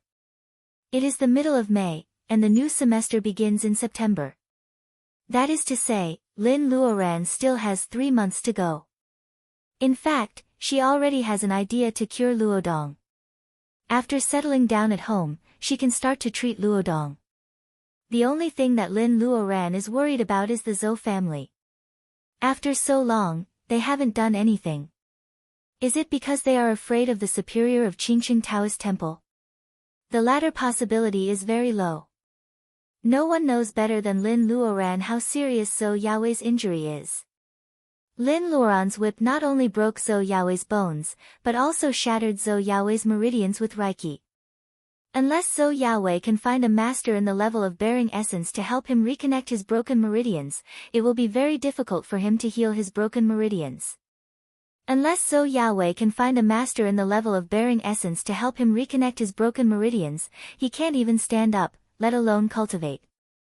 When the matter with the Zhou family is over, Lin Luoran should ask her parents to come back to the city. Mount Qingcheng is a good place for cultivation, but the mountain villa is too remote. For people who can't get rid of the mortal world, it is hard for them to find a few friends to talk to. The mountain villa is suitable for them to stay for a short time. As for Goldie, it will be too conspicuous in the city. Only the villa in Mount Qingcheng, which is hidden in the green mountains and clear waters, can hide its existence. Living in the city or in the mountain, Lin Luoran can't satisfy both sides. Lin Luoran is a bit distressed. It is just after 5 o'clock when she finishes the business. Lin Luoran doesn't know if Baojia will come back, so she drives back to her old house behind the folk street. Mrs. Lin has been living in the mountain for several months. The house is covered with a thick layer of dust. Even the koi in the fish tank are so thin that they eat moss to survive. Lin Luoran throws some vegetable leaves into the fish tank. The fish scramble for food as if they have just been released from prison. Lin Luoran prunes the plants and casts a cleaning spell to clean both inside and outside the house. The dust collected by the cleaning spell is as big as a watermelon. Lin Luoran puts the dust into a plastic bag. Unlike the villa in Mount Qingcheng, which is a gift, Lin Luoran actually earned this house herself. In addition, she bought Master Jia's old house. Although Lin Luoran hasn't lived in it for a few days, it still means something to her. Lin Luoran goes upstairs with the help of the stairs. This is the place where she first started her cultivation. At that time, she knew nothing about cultivation. She couldn't even direct the Reiki in her body, let alone spells. Lin Luoran also has a computer in her room. She has ordered the jade box, but she doesn't know if anyone has left her a message to exchange for the fleece flower. It is still early. Lin Luoran turns on the computer and enters, Tribe for Cultivators, again. In the trading section, to Lin Luoran's surprise, both of her posts are pinned in red and there are many replies. However, Lin Luoran doesn't check the replies immediately. Instead, her mouse falls on another pinned post. This is a new post that was published an hour ago. Probably because the peak time for comments has passed, there are only 2 replies. However, Lin Luoran can't help clicking on it. The title is too attractive for Lin Luoran at this time, poor aptitude and no hope for cultivation. Selling a grade 2 alchemy furnace. An alchemy furnace. Is it like someone sends a pillow to me when I'm sleepy? Lin Luoran thinks that grade 2 doesn't sound like a big deal, but it should be enough to deal with the elixirs she wants now. The picture of the post has been updated. A 2-foot-high, exquisitely carved bronze furnace appears in Lin Luoran's sight. The owner of the alchemy furnace says that he wants to sell it. However, he only explains the origin of the furnace and that it is a treasure of his school. Since he is the only one left in his school, he can make the decision to sell it. The owner of the alchemy furnace doesn't indicate the price in the main post. He only says that people who want it will leave a message to reply and the price will be discussed later. Lin Luoran almost laughs when she sees the 2 replies. One is, selling the treasure of the school. The owner is an ungrateful person. Appraisal complete. The other is, moderator, lock this liar in a small dark room. The school of alchemy has long been gone. There is no treasure left. After laughing, the second message catches Lin Luoran's attention. The school of alchemy. Is it a school that specializes in making elixirs? Although the Reiki in the world is restless nowadays and the spirit herbs found in the deep mountains are not pure, they make elixirs for a living. They should have something. Lin Luoran is full of doubts. She sends a private message to the person named, Unfilial Apprentice of Alchemy. Well, if Lin Luoran didn't know that the forum has its own staff to verify the real identity of each user and the moderator of the post has pinned it, she would have suspected that it is a scam. The time this person registered was actually 10 minutes before the post was made. The Unfilial Apprentice of Alchemy replies quickly, I will only exchange the alchemy furnace for spirit items, not for sale. This is what Lin Luoran expected. However, when Lin Luoran asks him what he wants, the Unfilial Apprentice of Alchemy keeps silent for a while. When Lin Luoran urges him, the person asks, what bolus do you want to make with the butterfly bush flower? Lin Luoran rolls her eyes. How can I tell you that I want to make a foundation-laying bolus? I'm not a fool. Lin Luoran doesn't answer the question.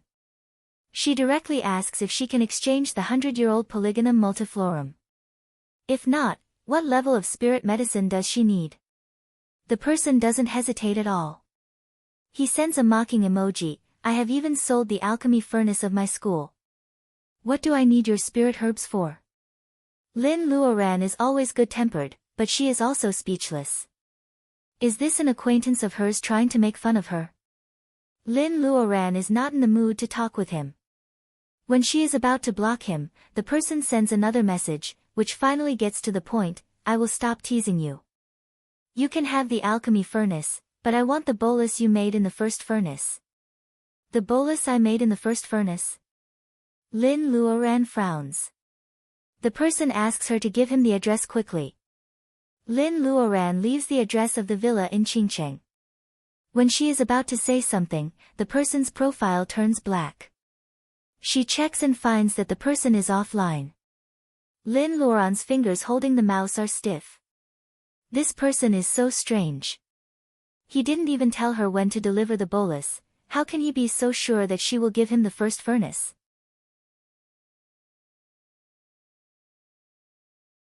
Chapter 146. Both of her posts have received more than 100 replies. Lin Luoran wonders how there are so many cultivators in the state of Huaxia. When she sees an ID called, Poor Congenital Cultivator, she finally understands. Maybe there aren't many cultivators in the state of Huaxia, but all the major forces have a large number of cultivators in reserve. Even though cultivation is getting more and more difficult, the skills of cultivators in the level of training Qi are still unfathomable to ordinary people. If they have the chance to embark on the path of cultivation, why wouldn't they work hard? However, the cultivation world nowadays had declined too much. Most of the disciples who replied didn't even know what the butterfly bush flower was, let alone exchange for it. How could the main ingredient of the foundation building pill be so unknown? The other post has more replies, but no one dares to bid. Lin Luoran sighs. She is a little anxious. Cultivation is so weak now. How can these ordinary cultivators offer something of equal value? It seems that she still has to find a major force for an exchange. Lin Luoran frowns. She doesn't like this exchange mode where she may lose control of the situation. When she is thinking, her phone rings. It is Baojia, who vaguely says that she won't go back to Mount Qingqing tonight. Lin Luoran has something on her mind, so she doesn't take it seriously. In Commander Qin's home, Baojia hangs up the phone and sits on the sofa in a daze. Commander Qin pats her hand. If I had known that you didn't like the boy of the Lu family, I wouldn't have arranged this marriage. Isn't it perfect now? She can't blame Commander Qin for being snobbish. The dream of cultivation has been bothering the Qin family for generations. Now that it can be realized by his granddaughter, he certainly doesn't want her to be trapped in the love of mortals like her grandmother. Baojia frowns. I always feel sorry for Master Lu. She doesn't expect that Lu Zhen comes to the courtyard today to break off the engagement. Baojia doesn't think that it is a shame for her to break off the engagement. Instead, she knows the importance of this marriage to the two families. The higher her status is, the tighter the Lu family will be with the Qin family. How can the Lu family agree to break off the engagement? Master Lu must be here on his own. Commander Qin is determined to kill again. Ever since the incident with Zhou Yaowei, he is sure that the Lu family is the kind of family that can only share wealth and not adversity. Even if Lu Zhen doesn't come to break off the engagement, he will never agree to this kind of marriage. Only Lu Sanchun, who accidentally hears about breaking off the engagement, is smiling all day today. People in the troupe all say that Mr. Lu's good news is coming and they will have a good life in the future. So the whole troupe is happy today. When Lin Luoran returns to the villa on Mount Qingqing alone, it is already dark. After dinner, Li Shi-er tells Lin Luoran that Goldie hasn't flown for 2 days. She asks Lin Luoran to take it for a ride. This is a very considerate suggestion. Lin Luoran doesn't doubt it. She really wants to take Goldie for a ride. Lin Luoran waits for another few hours. In the middle of the night, when all the lights in the villa are out, Lin Luoran starts to act. The mountain is vast and the night is boundless. No one can take a picture of Goldie, which is exactly what Lin wants. Luodong has been trying to get close to Goldie these days, but he doesn't have the guts. Lin Luoran can take him with her. Lin Luoran holds Luodong in her arms and gets on Goldie's back. Goldie stretches its wings and chirps happily. It is the first time for Lin Luoran to sit on Goldie's back after more than 2 months. Luodong wants to scream, but he covers his mouth tightly. Goldie flaps its wings and flies over the villa, over the ancient trees, over the mountain, and finally to the highest peak. Li Shi smiles with her eyelashes fluttering. She hops out of the yard. Seeing Li's evil smile, Chu Yi sighs with emotion. I have a daughter who has just grown up. He is about to follow Li, but Mr. Lin stops him and asks him to play 2 more rounds of chess. When Chu Yi looks back, Li is already far away. Anyway, there is no danger in the villa. Chu Yi just thinks that Li has a little secret of her own, so he lets her go. There is still light in the number 7 villa. There are several bodyguards hiding in the dark downstairs. There are many mosquitoes on the mountain, so they are all attacking them. Li Shi sneaks closer and sees a slippery tree on the side of the villa. The tree is too tall and straight for ordinary people to climb up. The bodyguards just pretend to patrol the area. In fact, they think that Chairman AI is delusional. He is rich, but he is not a politician. Who would kill him for no reason? However, he has to bring many bodyguards when he comes to recuperate. Security companies are the happiest people. Li Shi doesn't know any lightness kung fu, but she is a cultivator in the middle stage of training Qi, who is spoiled by her master. If she can't handle such a small problem, she can't be a cultivator in the state of Huaxia anymore. After coming back from the secret land, Li Shi ponders over the painful experience and finally removes the small copper bell from the bundling rope. While the bodyguards are patrolling, she casts a spell and the bundling rope coils around a big tree.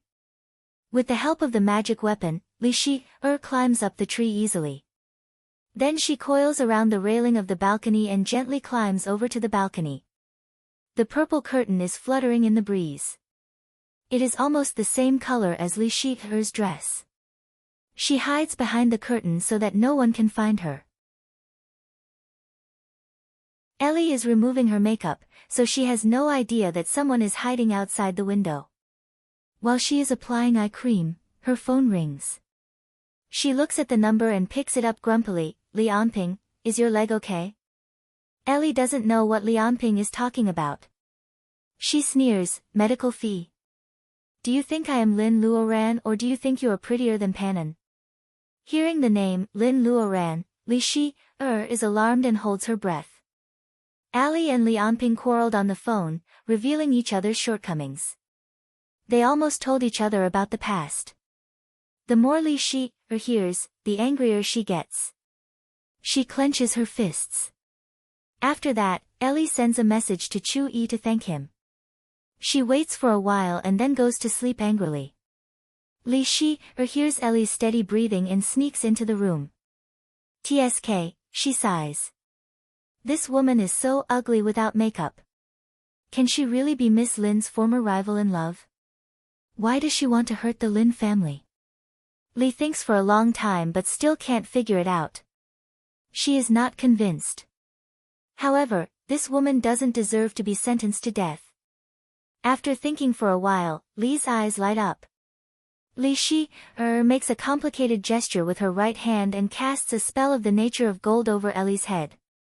After a while, Li Shi smiles with satisfaction and sneaks out of the number 7 villa as usual.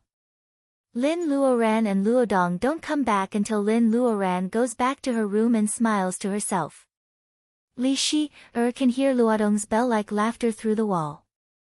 She laughs even louder. That night, Li Shi wakes up with laughter several times in her dreams. The next day, Ellie is woken up by the sound of a text message. Taking off the blindfold, Ellie feels that her face is fluffy. She touches the phone and her attention is soon attracted by the sender of the text message. It turns out that Chu Yi also wants to know Ellie's background. That's why he waits until the morning to reply. Both of them have their own thoughts and soon they are chatting happily. Ellie says that she will come to Chu Yi's house to thank him. Chewie vaguely says that his master is not home, not home. That's great. Ellie laughs and goes downstairs in her nightgown. The middle-aged housekeeper is pushing Grandpa AI to eat breakfast. Everyone is looking at Ellie in shock. Ellie is scared by their eyes. She is about to ask when a bodyguard finds the license plate of Villa number 18 registered in the property management office. He is about to ask for credit when he is shocked by the ghost-like Miss Ellie. He doesn't care about his seniority and says in surprise, "Miss, your hair." Hair? What's wrong with her hair? Ellie touches it and is stunned by the cool and smooth touch on the top of her head. She rushes upstairs. When she sees herself in the bathroom, a sharp female voice pierces through the roof of the number 7 villa. Ellie's head is bald, her eyebrows are shaved, and even her eyelashes are cut to the root. Idiots. All of you are idiots. Ellie's grandpa is trembling with anger. The housekeeper sees that he is panting, so she hurries to bring the medicine to him. Ellie wraps herself in her clothes and refuses to come out of the bathroom. The bodyguards check her room thoroughly.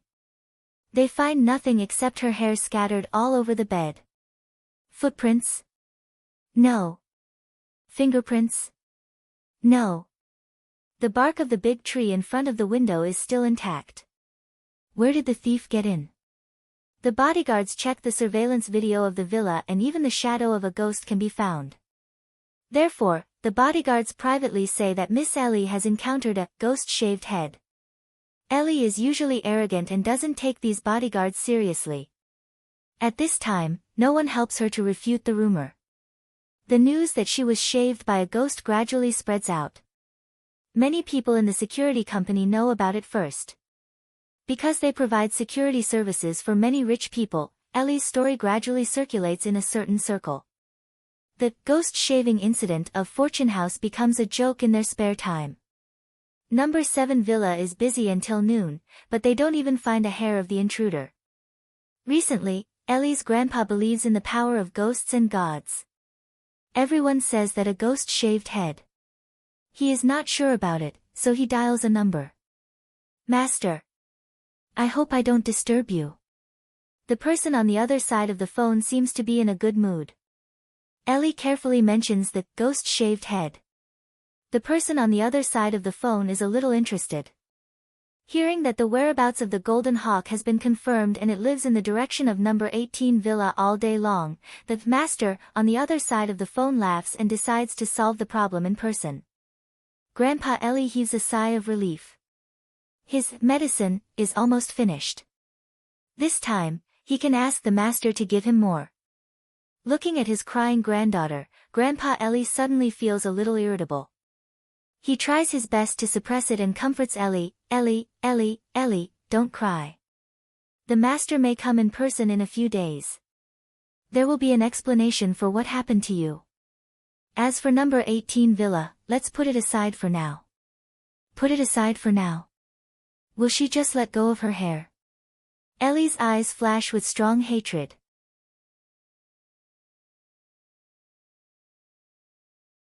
Chapter 147. In the capital, thousands of miles away, in a top sanatorium. The Zhou family's baby son is sitting in a wheelchair. The nurse is about to push him to the rehabilitation room. His qi and blood seem fine, but his spirit is very low. He looks like a lonely old man who has lost all hope in life. Mrs. Zhou pushes the door open and sees this scene that she is used to. She tries hard to suppress the hysterical hatred in her heart. She smiles and says, Yahweh, I have good news for you. Okay. Zhou Yahweh turned around and finally showed an expression, but it was a sarcastic one. What good news?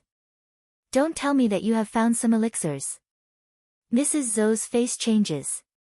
In fact, she doesn't blame Zhou Yahweh for his reaction. In the past few months, they have found countless so-called elixirs through various channels. However, they can only make Zhou Yahweh gain some fat.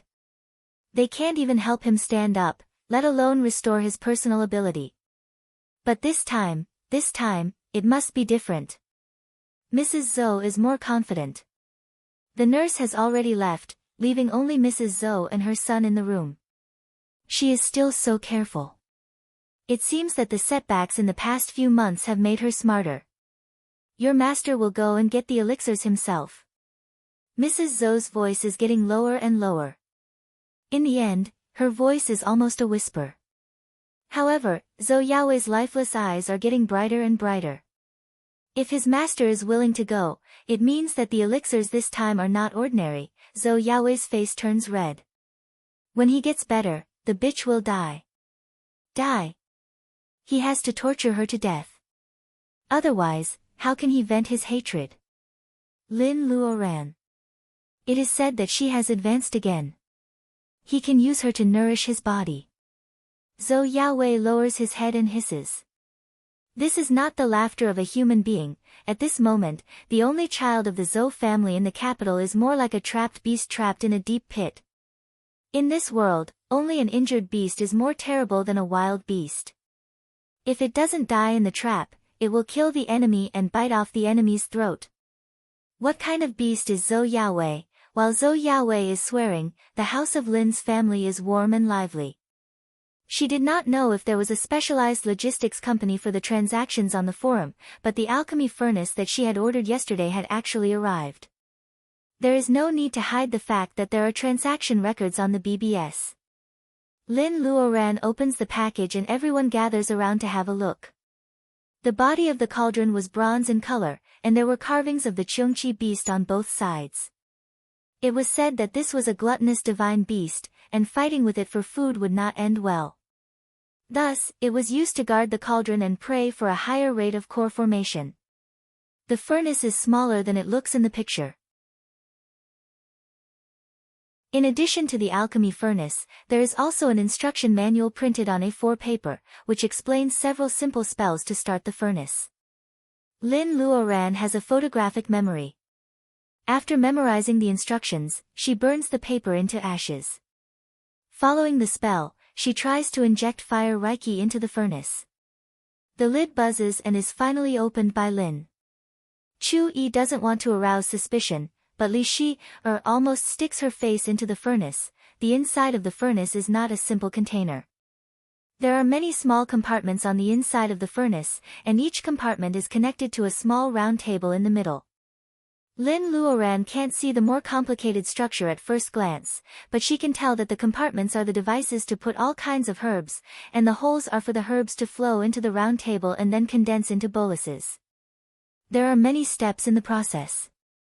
No matter how sophisticated the alchemy furnace is, there are still more steps that the alchemist needs to master. Lin Luoran thinks that the novel is deceptive, and she remembers her experience of making the Skin Beauty bolus last time. Maybe the two kinds of boluses are of different levels, but on a deeper level, there should be no conflict between the two kinds of boluses. Putting away the alchemy furnace, Lin Luoran remembers that she signed up for Luodong. Of course, Mr. and Mrs. Lin didn't object to it. In the eyes of the elders, a person's family background is to go to school. Otherwise, they wouldn't have supported Lin Luoran all the way to college even though their family was poor. Thinking of Luodong going to school, Lin Luoran remembers the great wish she made in the underwater palace. Although it is not that exaggerated, it is necessary for her to learn the words of the past generations. There is no end to learning. Without accumulation, how can she pave the way for her future cultivation? Lin Luoran sighs. Is it better to borrow some books in the city to study by herself, or to study with a tutor? The grades of alchemy furnaces and magic treasures were completely opposite, from 1 to 9. The higher the grade, the better the quality.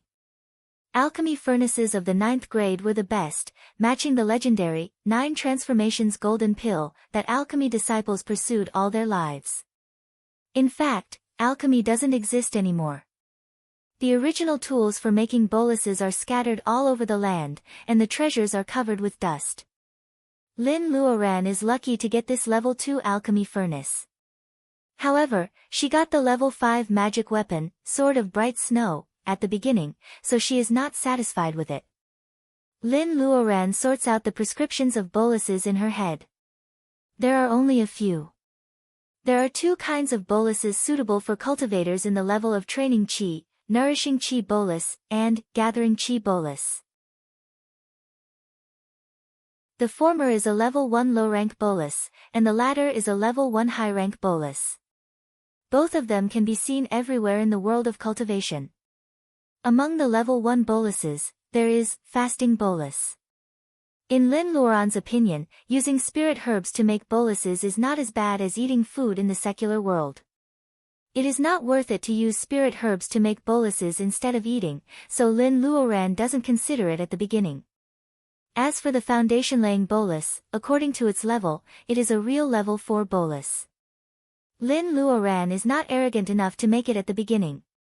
According to the grade of the alchemy furnace, if an alchemist uses a second-grade alchemy furnace to make a first-grade bolus, the success rate of making a first-grade bolus will increase by 25%, assuming that the alchemist has 30% of the required materials. If Lin uses a second-grade alchemy furnace to make a second-grade bolus, the success rate of making a first-grade bolus will be around 32%. If she wants to make boluses of a higher level, the success rate will decrease by 25%. If she tries to make a level 4 bolus with a level 2 alchemy furnace, the success rate will be less than 15%. To put it bluntly, if she shakes her hands, the bolus will be wasted. How many spirit herbs will she waste to make a foundation-laying bolus with a 15% success rate? Lin Luoran, a poor liberal arts student, has done the math. She comes to the conclusion that the best way to make a level 2 alchemy furnace is to make a nourishing chi bolus, without wasting spirit herbs. Lin Luoran has to sigh. Nourishing chi bolus is as useless as candy for her current level of cultivation. When Lin Luoran is thinking about when to make the nourishing chi bolus, a man gets out of a taxi with a warm smile on his face. He tells the guard that he is a visitor of number 7 villa. In the Qingqing Taoist temple over 10 miles away, old Taoist Huizhu is scolding young Taoistan. He seems to sense something and his skinny face becomes serious.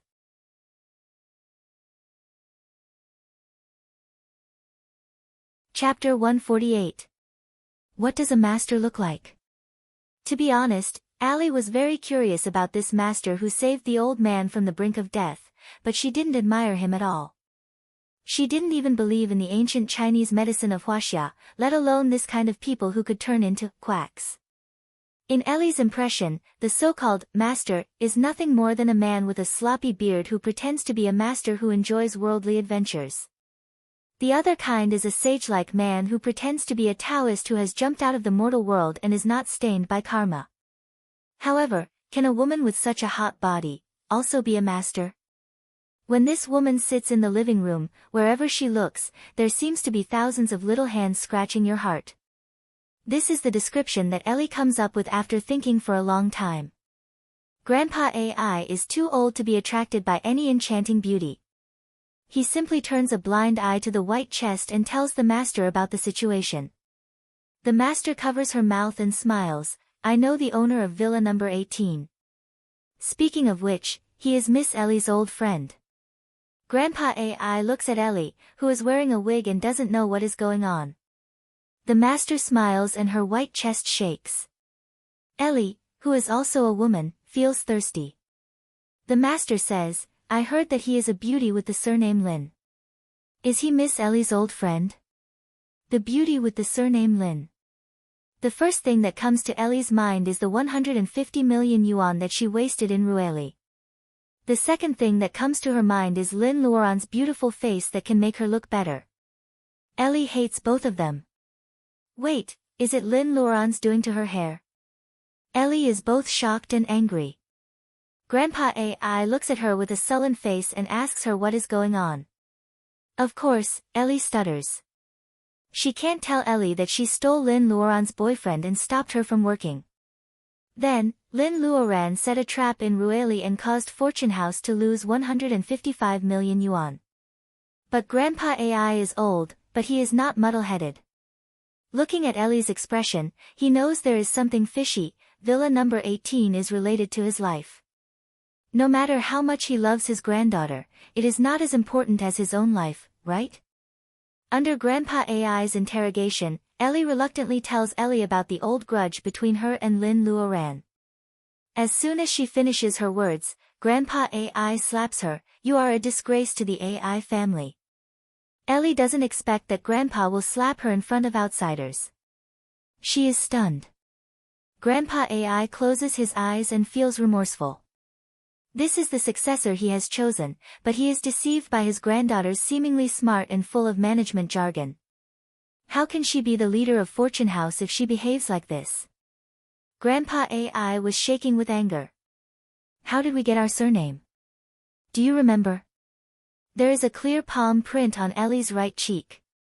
Grandpa AI is old but firm. The slap makes Ellie's right cheek swell quickly. Ellie's eyes turn red and she sobs. "We are the descendants of the royal family." Her family is the direct descendant of Aizen Joro. If the Qing dynasty didn't fall, Ellie would still be the real Gij. Because of her noble bloodline, Ellie always feels like she is a member of the British royal family. Also, because of the founding of the Qing dynasty, Ellie hates the state of Huaxia. She is willing to be a banana person, who is yellow on the outside but white on the inside. But what does it have to do with this? Grandpa AI is disappointed. "Since you know that you are a noble, you should focus on the overall situation. How could you ruin the capital chain of Fortune House just for your own pleasure? How many times has your father told you how Fortune House developed to where it is today? How many times has your grandmother told you about it?" Ellie lowers her head. Everyone in the AI family knows about the history of Fortune House. When the capital was in turmoil, Grandpa AI's father, who is Ellie's great-grandfather, was a small bailey in the prince's mansion. When the monarchy was abolished, these nobles of the Qing dynasty didn't want to see the end of their power. They buried their precious jewels in the suburbs during the chaos and protected Ellie's great-grandfather all the way to the south. In the end, they encountered warlords in the center of Chuan province, which disrupted their plan to go to the sea. They had to stay in the center of Chuan province. They stayed until the founding of the Qing dynasty. At that time, the people of the Republic of China gathered together. It was impossible to restore the country. As time goes by, the ancestors of the AI family become more and more desperate. They gradually lose their fighting spirit. In the end, they simply use their hidden jewels and become a jewelry magnate in the center of Chuan province. Although they had become businessmen, they had never forgotten the decadent Manchurian Qing dynasty. That was why the company was called Fortune House. Everyone in the direct line of the AI family like Ellie knows about this history. Just like the Lu family also has to respect Grandpa AI, many people know about the past of the AI family. However, today's gun control is very strict. The era of forging weapons privately and rebelling with broadswords is gone. The head of the government doesn't care about the background of the AI family. He is happy to let them generate revenue for the government. He just pretends that he doesn't know about it. After reviewing this history, Ellie still doesn't know what Grandpa AI is talking about. Even the master can't help but smile. The little girl of the AI family is so stupid. It is much easier to get the jewels from her than from the old man. Anyway, he is going to die. Why should he waste the elixir that he has worked so hard to refine? The grandpa and granddaughter don't know that the mind of the master is quietly changing. Although Ellie's granddaughter is so stupid that Grandpa AI regrets it, he has already chosen this path. He has said in front of everyone that his granddaughter is the most like him when he was young. If he regrets now, it will be a slap on his own face.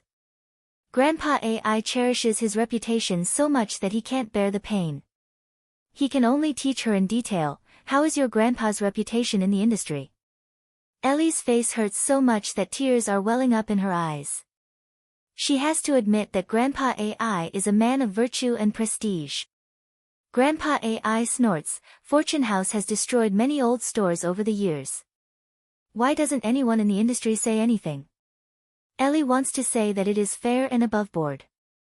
She suddenly remembers that one year when she was still in junior high school, a bankrupt woman came to the door and hit her head in front of the big house of the AI family. At that time, Grandpa scolded his servants in front of the guests. He took the woman's hand and said that he would definitely solve the problem. 2 years later, in the autumn, the woman jumped from the 27th floor. The newspaper said that she took drugs and owed usury. No one suspected the AI family. Now that she thinks about it, there are many strange things in it. What did Grandpa do back then?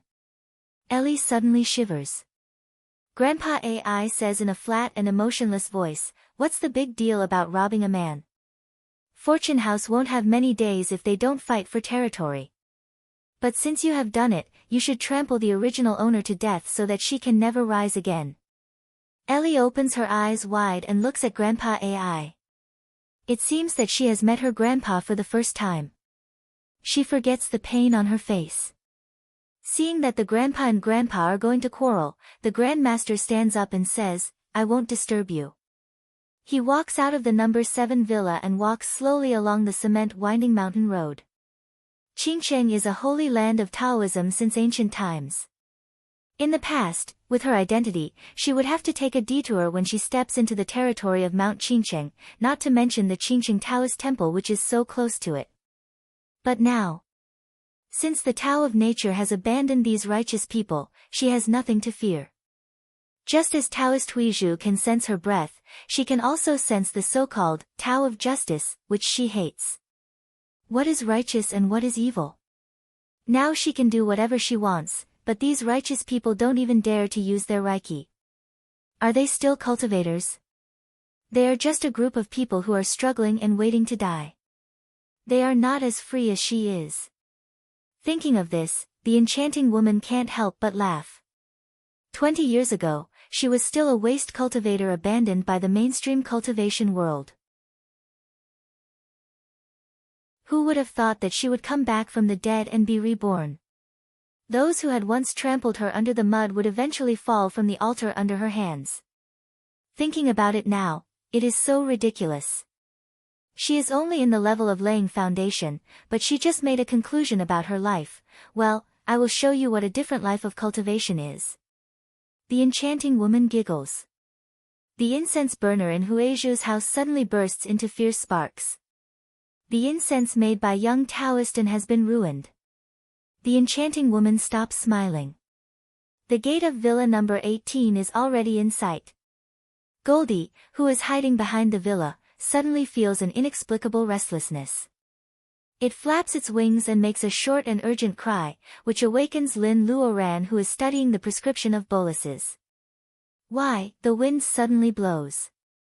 Is it going to rain? Lin Luoran remembers that her father is fishing in the lake outside the villa.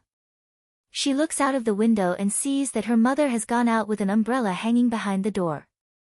Lin Luoran smiles and continues to study the prescription of boluses.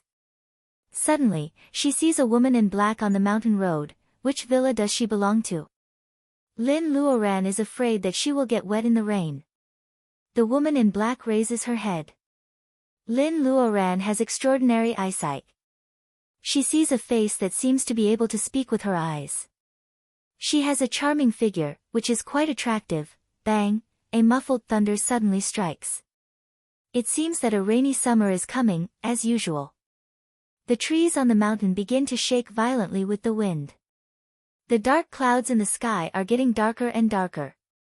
Lin Luoran can hardly breathe. Finally, Mr. Lin puts away the fishing rod under her mother's urging. Mrs. Lin murmurs and goes to find Luodong, who is still playing in the back of the mountain. Li Shi is holding Luodong's hand and running back happily. Chu Yi still has a helpless expression on his face. He admires Li Shi for being able to play in the mud with a kid. This is a perfect and harmonious picture of family. Lin Luoran, who is staying in the room at this time, has no idea that sometimes a person's fate can be changed by throwing a small stone on this seemingly beautiful and calm lake. Plop. Luodong kicks a stone into the lake and the water immediately disappears. A flash of lightning illuminates the dark sky. Bean-sized raindrops finally pour down. This is the first summer rain of the year. Young Master An is walking on a path in the mountain with a huge lotus leaf on his head. The leaf is not enough to shelter him from the heavy rain. Young Master An looks up at the direction of Lin's house. His white cloth shoes are not stained by the mud at all. He is so fast that there is no dust on his feet. However, can he make it in time?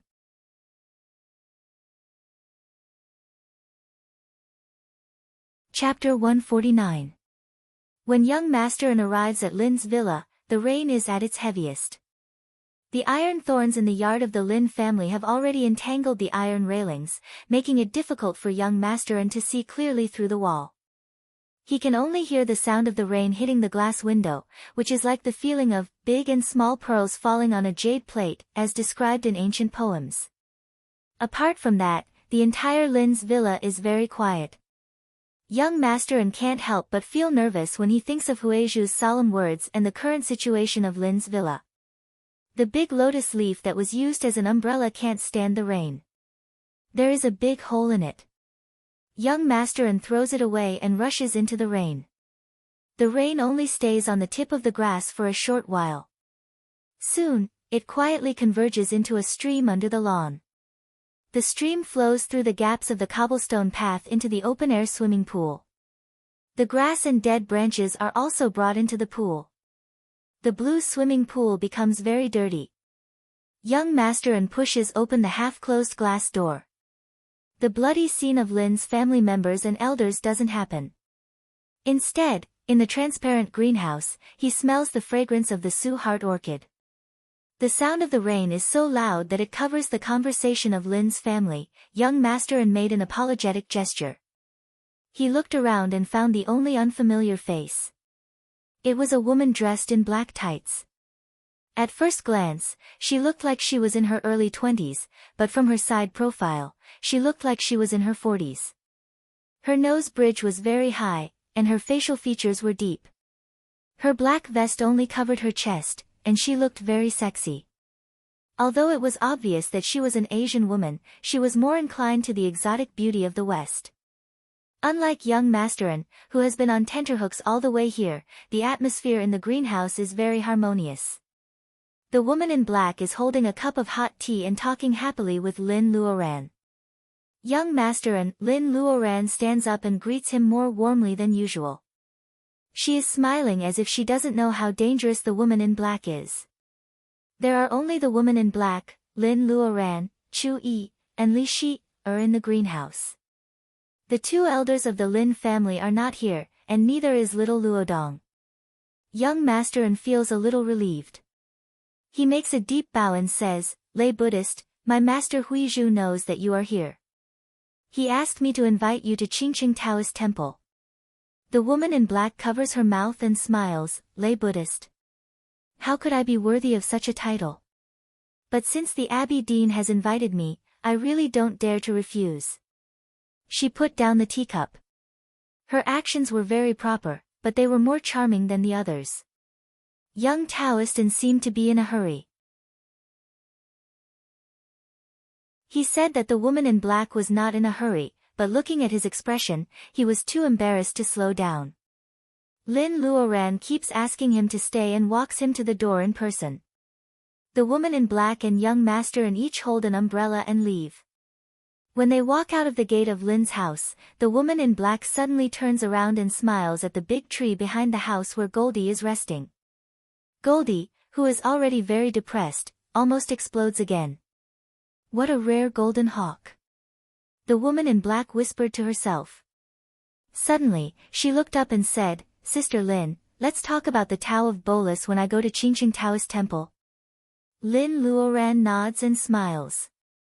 When the woman in black and young Master An are gone, Lin Luoran bites her lips and almost collapses. Chu Yi and Li Shi, both thought that this woman was an ordinary person, and Li Shi, thought so in the beginning because she didn't have the Reiki fluctuation of a cultivator. But it was this point that made people suspicious. Lin Luoran comes to Lin Luoran in the rain. At first, the dull Mr. Lin takes the initiative to greet her. He says that the rain is heavy and invites her to take shelter in the house. Then, cultivators like Chu Yi and Li Shi, who don't easily make friends with mortals, also have a good impression of her. Even herself, Lin Luoran's eyes turn cold. She also inexplicably invites Lin Luoran to the greenhouse. Mr. and Mrs. Lin go to the kitchen to cook hot pot. Lin Luoran doesn't realize that something is wrong until Lin Luoran serves her a cup of hot tea. Even though there are some amiable people in the world, not everyone is infatuated with her. Because people have different aesthetic standards, they will have different reactions to different people. However, the whole Lin family treats this woman in black like a friend they have known for many years. Chu Yi and Li Shi also love every word she says. Why are they so fascinated by what she says when she is just talking about some trivial things? There is only one explanation for all these unreasonable things. The woman in black is not an ordinary person. Lin Luoran is alert, but she doesn't dare to move. She doesn't even dare to use her spiritual mind to probe. If this woman really had a great background and was really a cultivator, what was her purpose in coming to the Lin family? Is she just passing by, or does she have other purposes? While others are chatting and drinking tea, Lin Luoran is tormented by these thoughts, which make her restless. Fortunately, she has the experience in the Arctic. Now, her body and mind are very close to water. Drops of water converge into an ocean, and water can also carry things. Otherwise, under the heavy pressure, Lin Luoran may not be able to hold on until young Master An arrives. Why does the superior of Qingqing Taoist Temple send in here at this moment? Is it because Lin Luoran holds the doors ill and feels a chill on her back? Before she knows it, her lapel has been soaked. Lin Luoran tries to calm herself down. If the woman in black is really here to cause her trouble and even the superior of Qingqing Taoist Temple is afraid of her, it will be a blessing, not a curse. If it is a curse, she can't avoid it. At that time, Lin Luoran secretly clenches her fists. She is just running away with her parents. The woman won't vent her anger on Li Shi, and the others. Lin Luoran makes up her mind and goes back to the villa. Standing on the stairs, Mrs. Lin is confused. She doesn't know why she was so enthusiastic to a strange woman. Seeing her daughter standing in the rain, Mrs. Lin shouts. Then she forgets about this strange thing and goes to call everyone to have hot pot. Lin Luoran smiles and pretends to be relaxed. She doesn't mention anything about the woman in black. After eating the hot pot cooked by her mother, Lin Luoran goes back to her room in the name of studying the prescription of bolus. Goldie sticks its head out of the window. The rain doesn't wet its feathers. Instead, its golden feathers are even cleaner. Lin Luoran touches Goldie's head and takes out a 7-star grass to feed it. Goldie swallows it lazily and turns its head from time to time. It doesn't go to the mountains to hunt for food like it used to, nor does it fall asleep. It seems to be restless. Goldie, do you also feel restless? When will the rain stop? Lin Luoran touches the bead on her wrist. She doesn't pay any attention to the prescription of bolus on the table.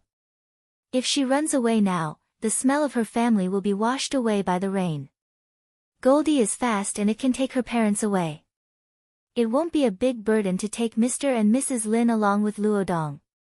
Lin Luoran has the sword of bright snow. She can fly on her sword and it won't be slow. However, why does the superior of Qingqing Taoist Temple fight for the Lin family? Even if he does, how long can he buy? Lin Luoran sighs while touching the bead. She looks out of the window and has a panoramic view of Mount Qingcheng. On the green land under the shade of trees, the rain never stops, and even the sound of insects and frogs is gone.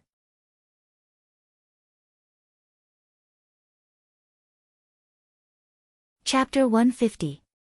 At 8:00 in the evening, the rain that had been falling for hours finally stopped. The moon rose from afar and was about to disappear into the horizon. The moonlight seemed to have been washed clean by the rain. The moon tonight was especially bright. Mrs. Lin and the others are enjoying the cool air in the yard. Staring at the light in the bedroom upstairs, Mrs. Lin sighs. Luoran hasn't left her room since lunch. What can we do? Chu-yi just imitates Sister Hong and smiles when he can't answer. In fact, a few hours is nothing. Although cultivators in the level of training Chi can't abstain from eating, they have enough food and water. It's normal for them to do closed-door training for a few years. Chu-yi wonders which level Sister Lin is at now. Chu-yi's eyes are shining. Will Sister Lin be the first one to lay foundation among them? Contrary to Chu-yi's expectation, Lin Luoran is not meditating. In the quiet bedroom, Lin Luoran's eyes are closed, and a colorful ball of light is floating in front of her. After Lin Luoran compresses it, it finally turns into a colorful glass bead that is shining brightly. Lin Luoran opens her eyes and carefully puts the bead away. She thinks for a while and then closes her eyes again, hoping to recover the Reiki she has consumed as soon as possible. Goldie opens its eyes from time to time and looks at the back mountain vigilantly. It has been restless all day and its eyelids are twitching. This is the special telegnosis of the Golden Hawk family. Time flies to 2:00 in the morning. A strong wave of Reiki suddenly bursts out from the direction of the Qingqing Taoist temple on the back mountain. After a few seconds, everything goes back to normal. Lin Luoran opens her eyes and says something to Goldie. Goldie looks more and more serious. Lin Luoran opens the window and jumps down. Chu-yi and Li Shi also get up. Such a strong wave of Reiki even alarmed them. Seeing that Li Shi is about to call her, Lin Luoran makes a gesture to hush her. Suddenly, Lin Luoran and Li Shi hear Lin Luoran's rare serious voice, "Stay at home. Run away if anything goes wrong. Goldie will take my parents and Luodong away. Take care of yourselves." Chu-yi wants to say something, but Li stops him and nods to Lin Luoran. After all, Mr. Lin has cultivated the sense of qi. He doesn't notice that Lin Luoran has a higher level of cultivation. Li Shi and Lin Luoran don't plan to hide it from him, so he wakes up. When Mr. Lin puts on his clothes and comes out, he sees Lin Luoran flying like a big bird and disappearing into the depths of the forest. Under the moonlight, Li Shi put on a serious face and forced a smile on her face. "Uncle, I'm afraid I won't be able to sleep tonight." A few miles of mountain road is nothing for Lin Luoran now. After a few leaps, she can already see the corner of the Qingqing Taoist temple in the distance. There are people on the roof. Lin Luoran looks up and sees a skinny old Taoist with his back to the light. The woman in black is standing on the other side.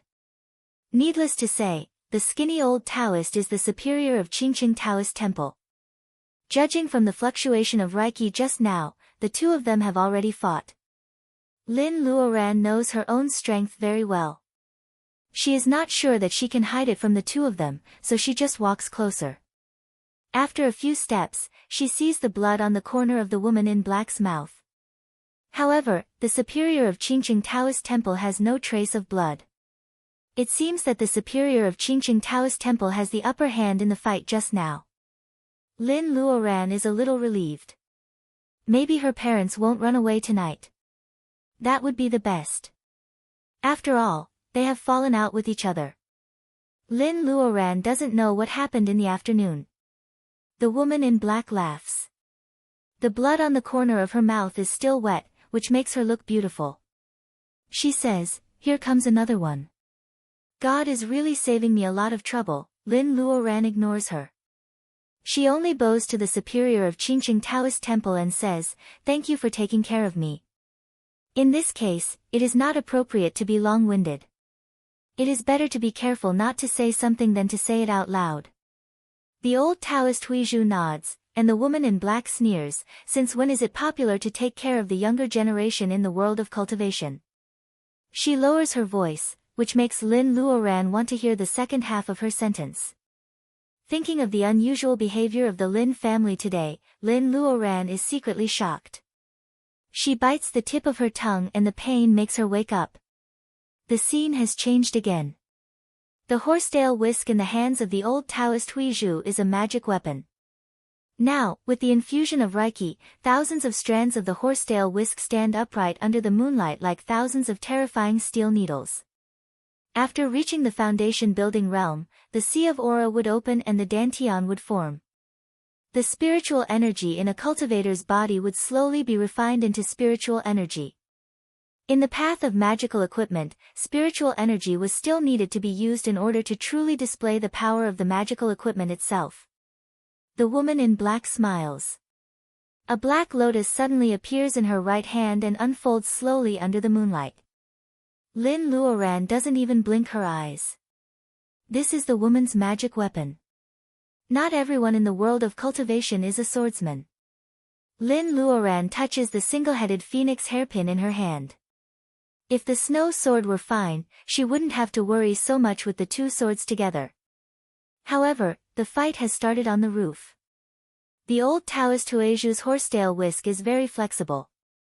Every time he waves it, the range of the attack is around the woman in black.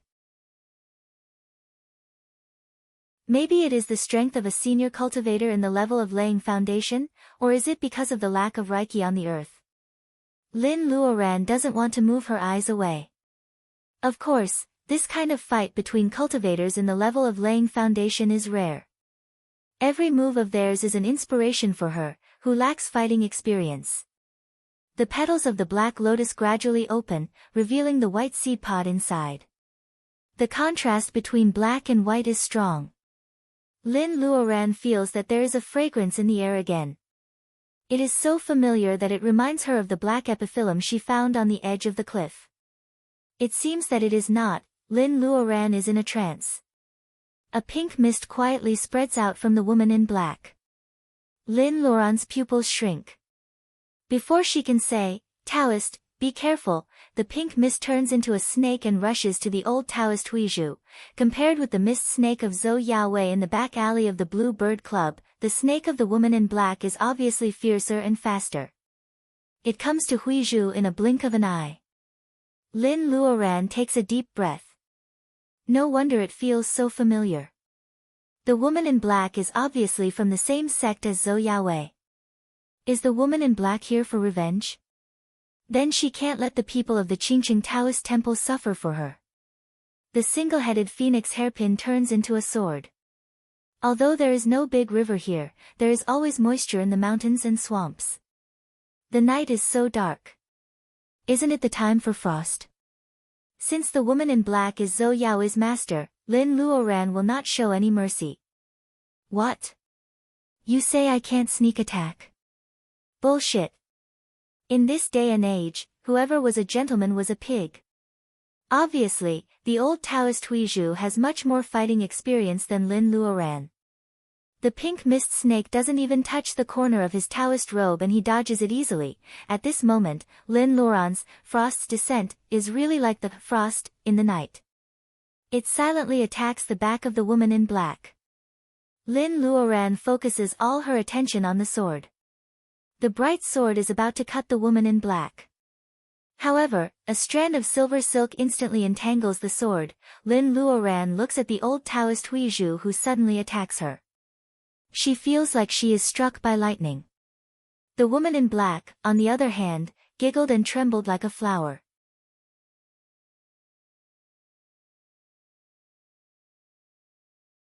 Chapter 151. Master. While the old Taoist Huizhu is fighting with the enemy, the few apprentices of the Qingqing Taoist temple are watching the fight in the yard. Seeing Lin Luoran jumping on the roof, they feel embarrassed for the sneak attack, but they didn't expect that it was Huizhu who stopped Lin Luoran. Young master and can't help but exclaim. Lin Luoran feels like she is struck by lightning, but the woman in black giggles. She is attracted by Anne's master again. The woman in black laughs. What a handsome little Taoist. The black lotus flew out of her hand and expanded with the wind, instantly enveloping young Masterin in the courtyard. Before the latter could retaliate, he was wrapped up by the layers of petals. When the lotus returned to the woman's hand, it was still the size of a normal flower, but young Masterin was nowhere to be seen. No one expects that the woman in black suddenly changes her target. Even the old Taoist Huizhu who stopped Lin Luoran has no time to save his apprentice. Lin Luoran is a little relieved. Seeing Huizhu stop her, she thinks that Huizhu and the woman in black are in cahoots. Lin Luoran has a lot of secrets and feels guilty as a thief. Seeing that the woman in black has caught young Masterin, Lin Luoran is less suspicious. But why did Huizhu stop her? Huizhu's horsetail whisk has already left her sword and he is attacking the woman in black. Lin Luoran looks at his face and finds nothing unusual. There must be a reason for what happened just now. But before figuring it out, Lin Luoran doesn't want to fight again. On the surface, it seems that the woman in black is here to avenge Zhou Yaowei. But why didn't she do it in Lin's villa? Everyone will be confused by her when they are defenseless. Isn't it the best time to catch them all? The relationship between her and the superior of Qingqing Taoist Temple seems to be special. Lin Luoran reviews her interactions with people since she stepped into the world of cultivation. It is impossible for her to be flawless, but she never shows off. If everything, from the superior of Qingqing Taoist Temple taking care of the Lin family to the fight under the moonlight, is for some purpose, then it is too big of a trap. It can't be. Lin Luoran holds the bright sword tightly. Huizhu says in a low voice, "You still can't get over it. Let him go." Sure enough, they knew each other. The woman in black wiped the blood from the corner of her mouth. Her eyes were so charming that they almost dripped water. Let him go. This little Daoist's cultivation is not bad. After refining him, he will become a pretty good spirit pill. Why should I let him go? Before Huizhu says anything, Lin Luoran almost vomits. She remembers that the woman in black said she wanted to discuss Tao of Bolus with her before she left. It turns out that her Tao of Bolus is to make boluses with living people. Huizhu sighs. 8 pieces of yellow paper fly out of his hand and rush to the woman in black. Looking at the familiar scene, Lin remembers the yellow paper that Wen Guanjing threw out when she fought against him for the first time. Is this a magic figure? The woman in black is obviously more knowledgeable than her. She quickly retreats, but the 8 pieces of yellow paper are like maggots in a tarsal bone, sticking close to her body. The woman in black has nowhere to retreat, so she puts the black lotus in front of her chest. The lotus bursts out a dim light, forcing the 8 pieces of yellow paper to retreat more than 3 feet. Glyphs. Old man Huizhu, you've improved a lot these years. Glyphs. There is no knowledge about magic circles and magic figures in the memory bead given by White Fairy. It seems that White Fairy is not good at these 2 things. However, Lin Luoran has been thinking about the jade pendant that can protect the owner in Commander Qin's story. Now seeing that magic figures and magic circles can be combined, Lin Luoran can't take her eyes off it. Although the Black Lotus had forced back the 8 talisman papers, it had also given the talisman papers time to form a formation. The 8 talisman papers each took up 8 directions. When they intersected, the bewitching fragrance of the woman in black was first isolated by an invisible force. Huizhu's intertwined fingertips seemed to have 8 invisible lines connecting with the ends of the figure paper. Under his command, the figure paper keeps moving and occupies more advantageous positions. How could the woman in black be willing to be restrained like this? She looked at the array formation and saw that it had yet to make its killing move. She knew nothing about array formations, so it was undoubtedly a fool's dream to think that she could find the eye of the array. In addition to the eye of the circle, there is another way to get out of the circle, which is to break it by force. Lin Luoran is watching on the side. The figure paper is dancing around the woman in black. Then the woman in black seems to lose her direction. She can't touch the figure paper which is only a few feet away from her. Instead, the more she struggles, the more wounds appear on her body. With her fair skin, the wounds all over her body become more obvious. In fact, from the perspective of the woman in black, there is no figure paper in front of her.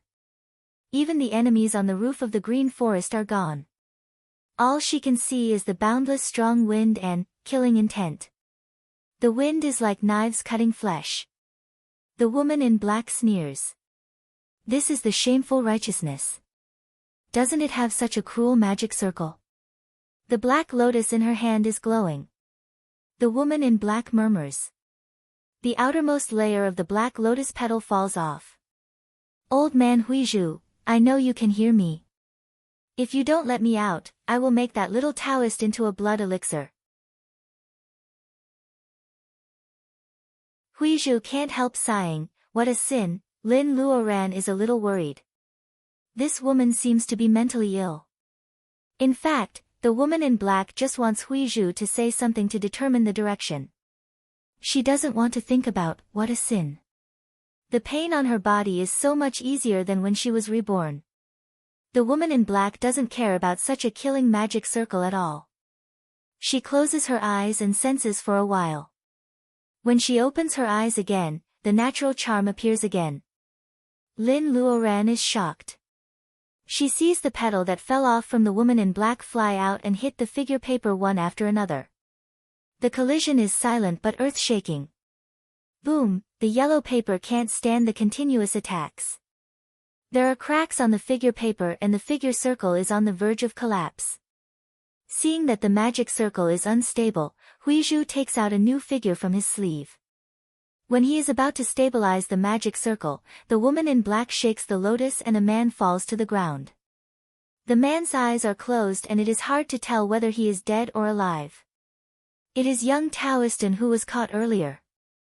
Huizhu can't help but stop. The woman in black kicks young Taoist into the unstable figure paper. The invisible wind instantly cuts young Taoist in dozens of bloody wounds. Even Lin Luoran can't bear to hurt him, let alone Huizhu, who is his direct disciple. Therefore, Huizhu can't bear to throw away the figure paper in his hand. The woman in black laughs again.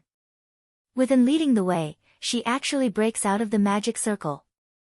Lin Luoran wants to stab the woman with her sword, but she hesitates because Huizhu tried to stop her. However, as soon as the woman gets out of the magic circle, she kicks young Taoist into Huizhu. She changes her direction again and attacks Lin Luoran with the black lotus in her hand. Lin Luoran raises her hand and blocks the black lotus with the bright sword. The lotus is not made of metal or stone and feels soft. It turns out to be a real flower.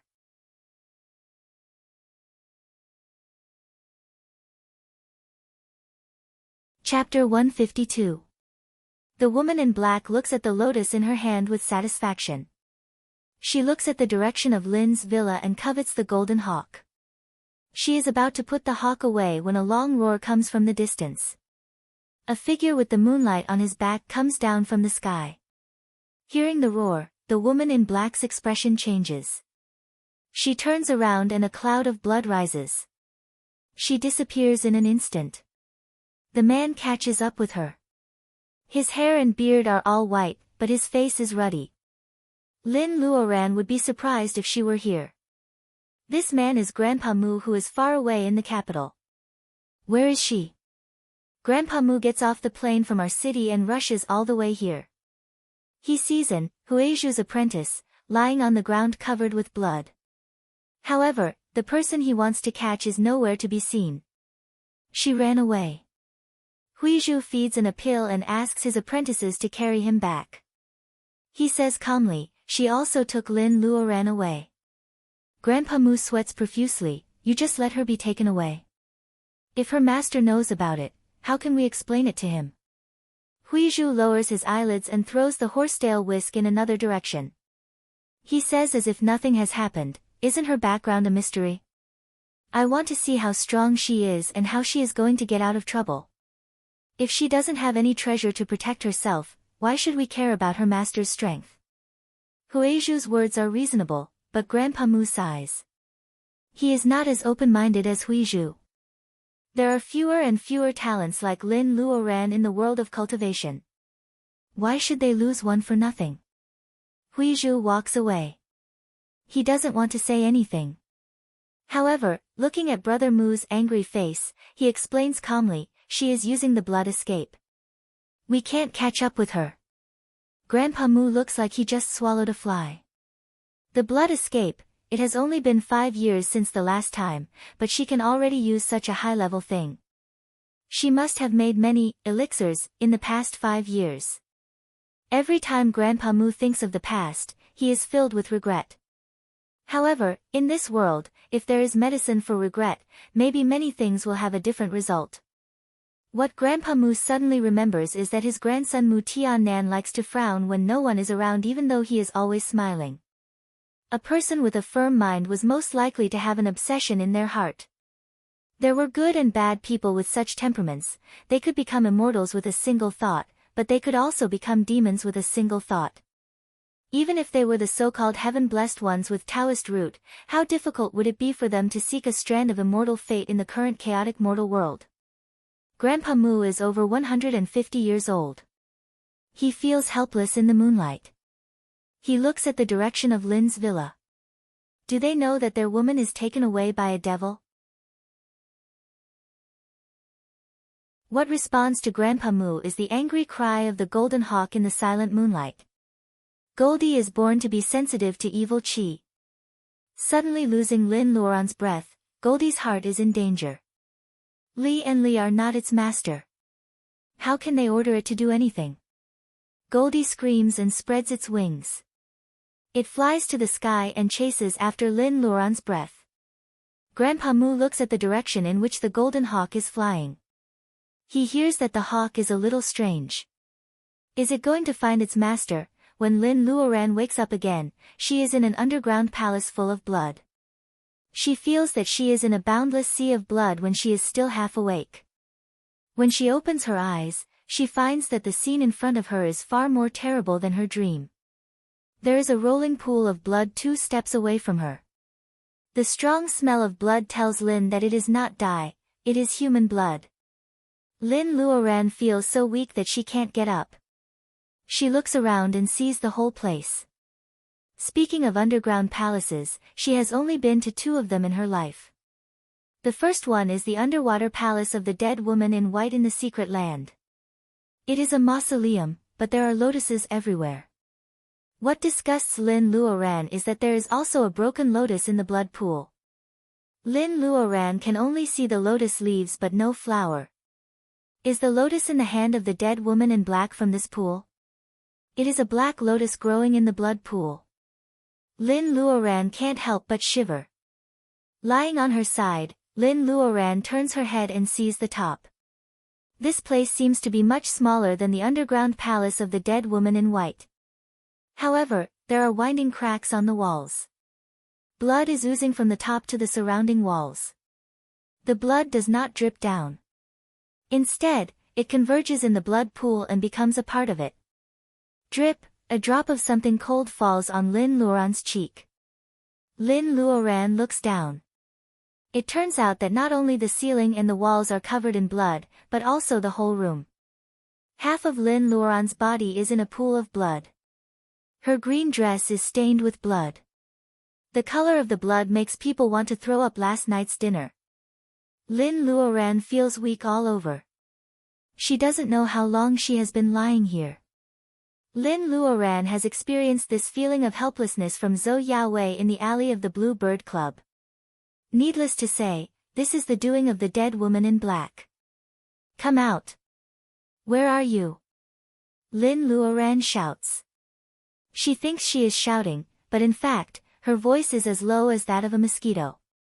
Last time when she was poisoned by Zhou Yawei's pink mist, the beads seemed to have detoxified the poison. Lin Luoran feels something is wrong.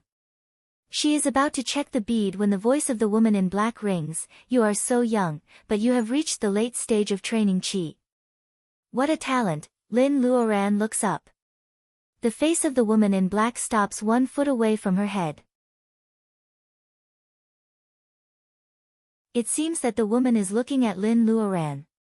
After a while, the woman in black tuts and slides her fingertips across Lin Luoran's forehead. What a pity. You are pretty, but now you have to sacrifice my blood pool. Lin Luoran finds it hard to speak. She can't help but say, is it worth it to kill so many people to cultivate? She has been cultivating with her parents, but the future is uncertain. She can't help but cultivate with blood, so she can only cultivate as a devil. If the purpose of cultivation is to travel between heaven and earth, what about cultivating as a devil? Is it worth it? The woman in black laughs. She bends down and can't stand up straight. In the end, she laughs so hard that her tears almost come out. You are a disciple of a famous school. How can you understand the feelings of a waste cultivator? Is it worth it? Lin Luoran used to seek the fate of immortals in the deep mountains and rivers. Because of her poor aptitude, she was cultivating when others were cultivating. When others were resting, she was still cultivating. But what was the result? When the woman in black thinks of the things that happened many years ago, she can't help but get excited, which makes the blood pool tumble endlessly. That's why she hates the woman lying on the ground at such a young age who has reached the late stage of training qi. If she is a waste cultivator, then let all the geniuses in the world of cultivation die with her. The woman in black laughs again. The tears in her eyes have long disappeared. Now it's quiet. We can talk about the Tao of Bolus. She talks condescendingly while looking at the direction of the blood pool. It seems that there is something interesting over there. Lin Luoran can't help but turn around.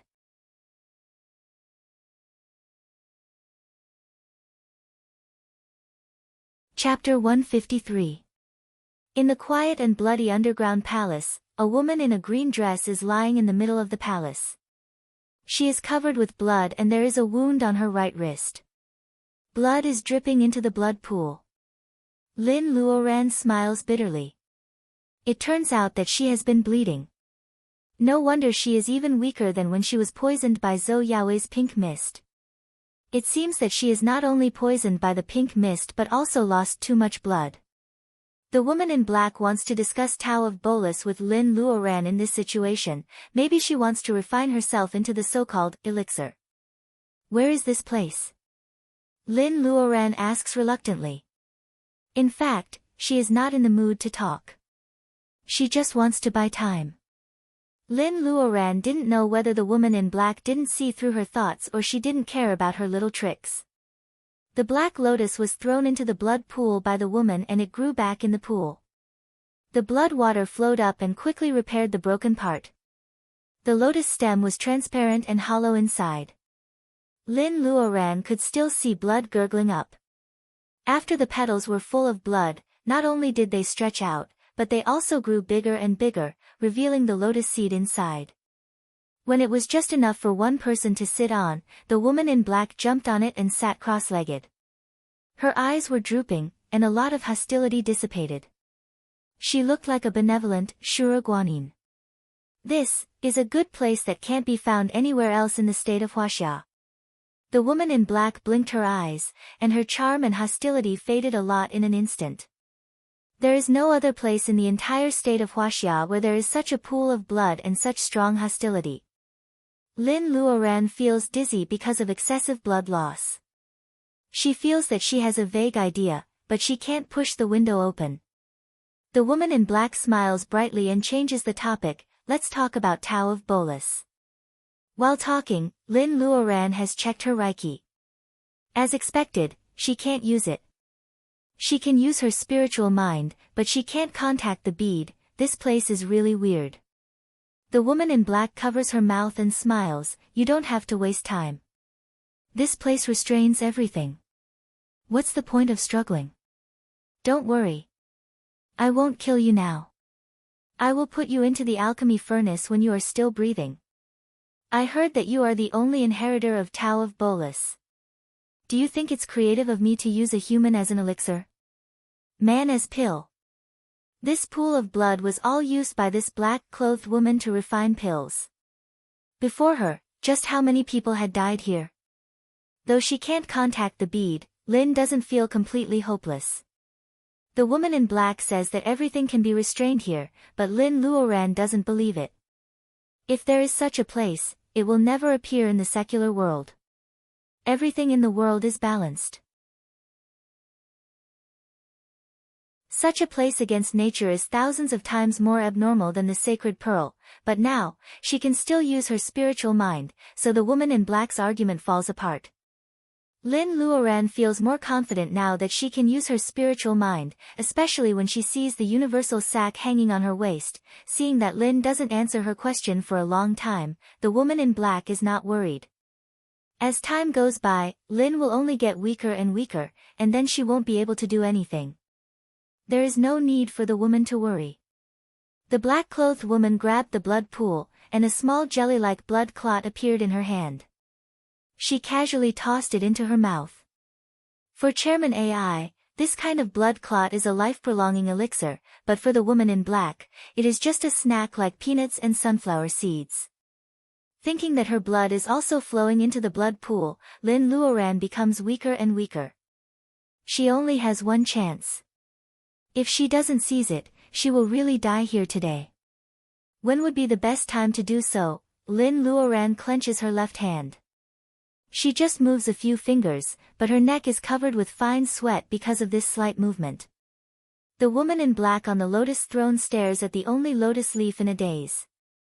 It seems that she has forgotten about Lin Luoran. The opportunity is hanging by a thread. Should she move or not? Mountains were often worshipped by the ancients to satisfy people's spiritual sustenance. The head of all the mountains in a region was called Ancestral Mountain in ancient times. In the old days of Jinling, Mount Zhong was such a landmark. Many years ago, Mount Zhong was called Jinling Mountain. Because the Yangtze River passes through the west foot of the mountain, Jinling was located near the river, which was a very dangerous place. Therefore, King Weiwang of Chu chose this place to build Jinling, hoping to conquer the world with the help of the natural mode of the Yangtze River. According to the Jiankang record of the Tang dynasty, King Weiwang of Chu built Jinling because of the mountain. Today, Jinling doesn't need the natural mode of the Yangtze River to protect its people, but the status of Mount Zhong is still the same. The center of Mount Zhong is located in the northeast suburb of Jinling, Jiangsu Province. The famous Zhongshan Mausoleum is located in the center of the scenic area. This is the mausoleum of a modern prophet. Not to mention holidays, tourists from all over the country come to visit Zhongshan. Today happened to be a Saturday, a sunny day. The hot sunshine can't stop the enthusiasm of tourists. The steps of Zhongshan Mausoleum are crowded with people. This is a very common summer noon, but tourists of Zhongshan Mausoleum will never forget this noon and today's Zhongshan Mausoleum for many years to come. First, a family of tourists who were resting by the side of the stairs suddenly realized that there was a patch of shade above their heads, as if someone had opened an umbrella above their heads. The family was still confused, but the tourists opposite them screamed as if they had seen a ghost. An old lady, who is over 70 years old, is brought to Zhongshan Mausoleum by her son and grandson. Now she is so nervous that her heart shrinks and she can't even speak. Eagle. The little girl, who is 4 or 5 years old, is still learning to read by looking at pictures. Seeing the eagle, she claps her hands and giggles. Children can recognize things by looking at pictures, but they don't know the exact size of the eagle. However, the little girl's mother is different. Hearing her daughter's laughter, she covers the little girl's mouth and steps back. She wishes that the eagle didn't hear her daughter's words. How can there be such a big eagle in the world? Not to mention that this giant eagle is shining like gold. What is this? Is this a picture of the legend of Condor heroes? Bullshit, cut the crap. Take pictures. The first to react are the young people who are not afraid of anything. These boys in skinny pants and girls with panda eyes are using the latest and most fashionable mobile phones. With the sound of kacha kacha, no one knows how many photos of the golden eagle have been taken from the front and side. The tourists woke up from their stupor and took out their filming equipment. They didn't want to be left behind and started filming. The golden eagle is standing on the stone fence. Because of its fast speed, it seems to appear in people's eyes all of a sudden. With its wings down, it is as tall as 2 people from head to toe. No one has ever seen such a magnificent golden eagle. Is it the legendary beast of Huaxia? At this moment, even the young people who love to use the Martian language are eager to read the information. Who can tell them what this golden eagle is? Seeing that the golden eagle is quiet, the crowd is moving closer and closer. Goldie looks down at the surging crowd. This kind of gray and turbid human flesh is not its cup of tea. Compared to that, it would rather eat the fruit provided by its master. However, its master's breath disappears here. Where can it find him?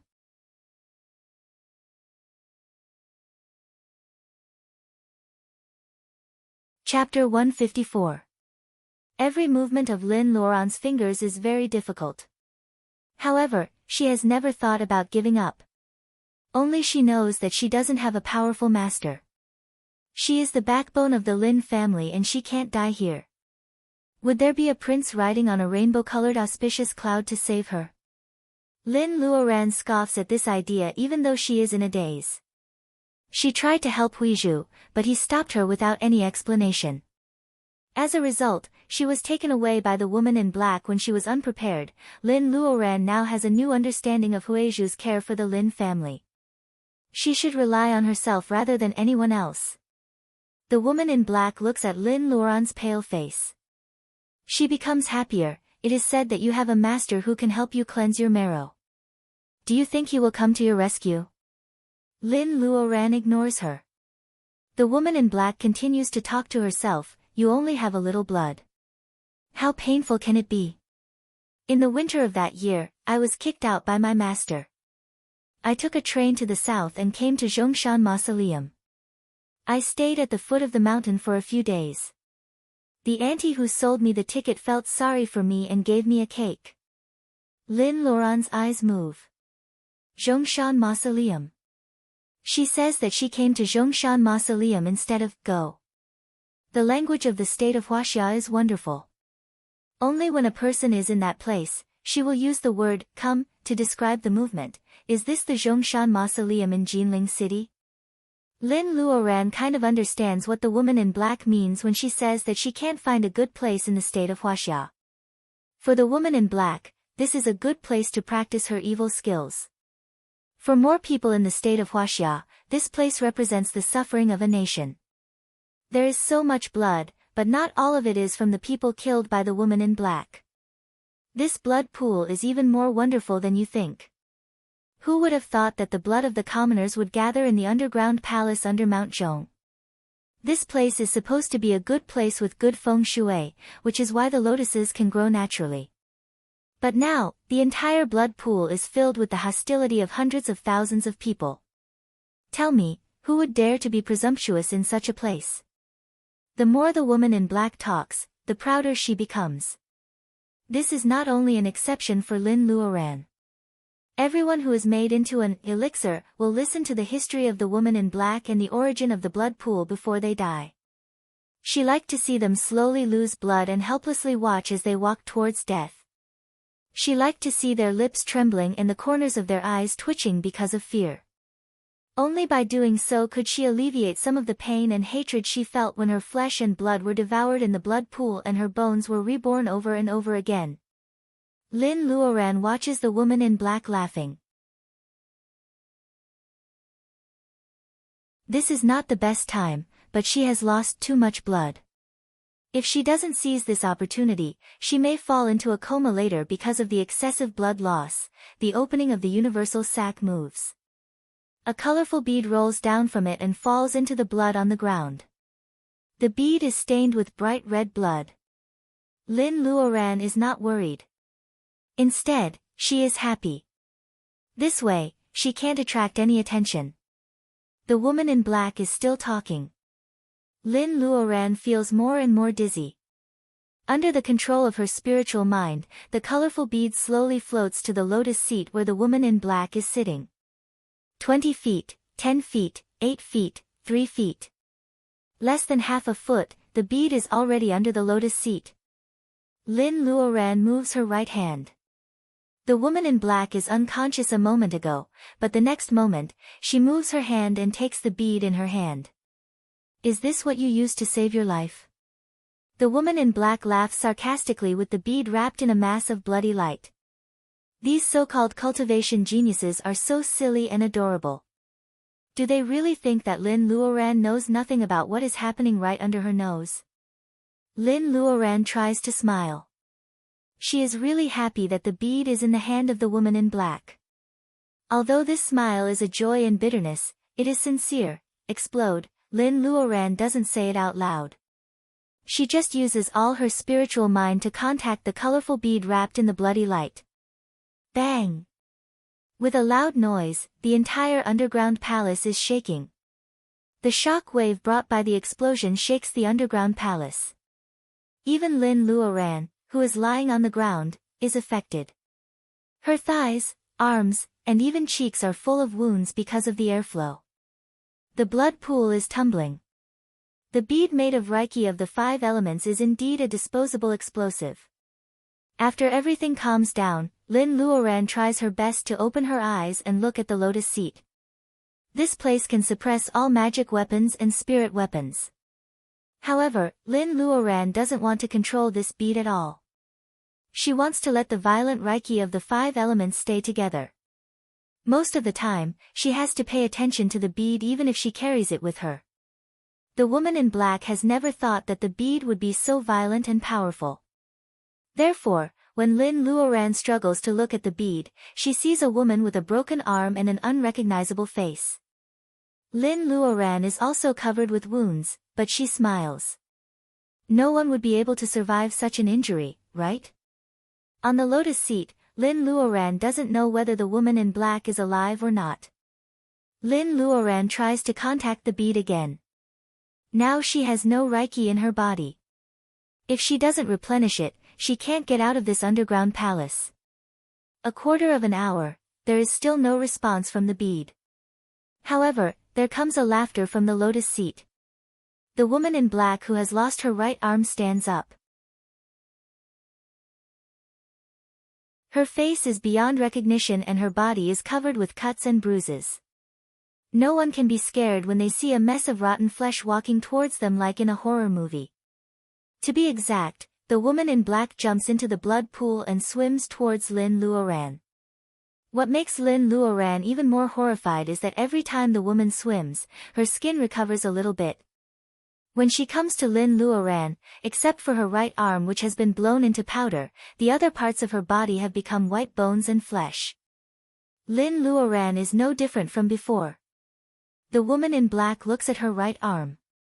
She grits her teeth and curses Lin Luoran. Then she kicks Lin Luoran into the blood pool. Seeing Lin Luoran rolling in the pool and being swallowed by the blood and resentful souls in the pool, the woman in black wipes the blood on her face and puts away the intact black lotus. She disappears from the underground palace in a blink of an eye. The pool is rolling and Lin Luoran sinks again and again. The blood pool seems to be bottomless. Lin Luoran feels great pain in her body. She can feel the tearing of the resentful souls and the corrosion of hostility even with her eyes closed. It hurts. It really hurts. Is her flesh going to be eaten up? Is her finger full of white bones? It hurts so much. She is so tired. If she could start over again, she would choose to be a cultivator again.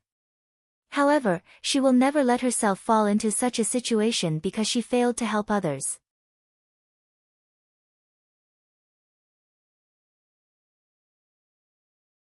Chapter 155. Goldie's appearance in Zhongshan Mausoleum soon spreads all over the internet with the help of instant sharing tools such as Weibo. One netizen can say that it is photoshopped.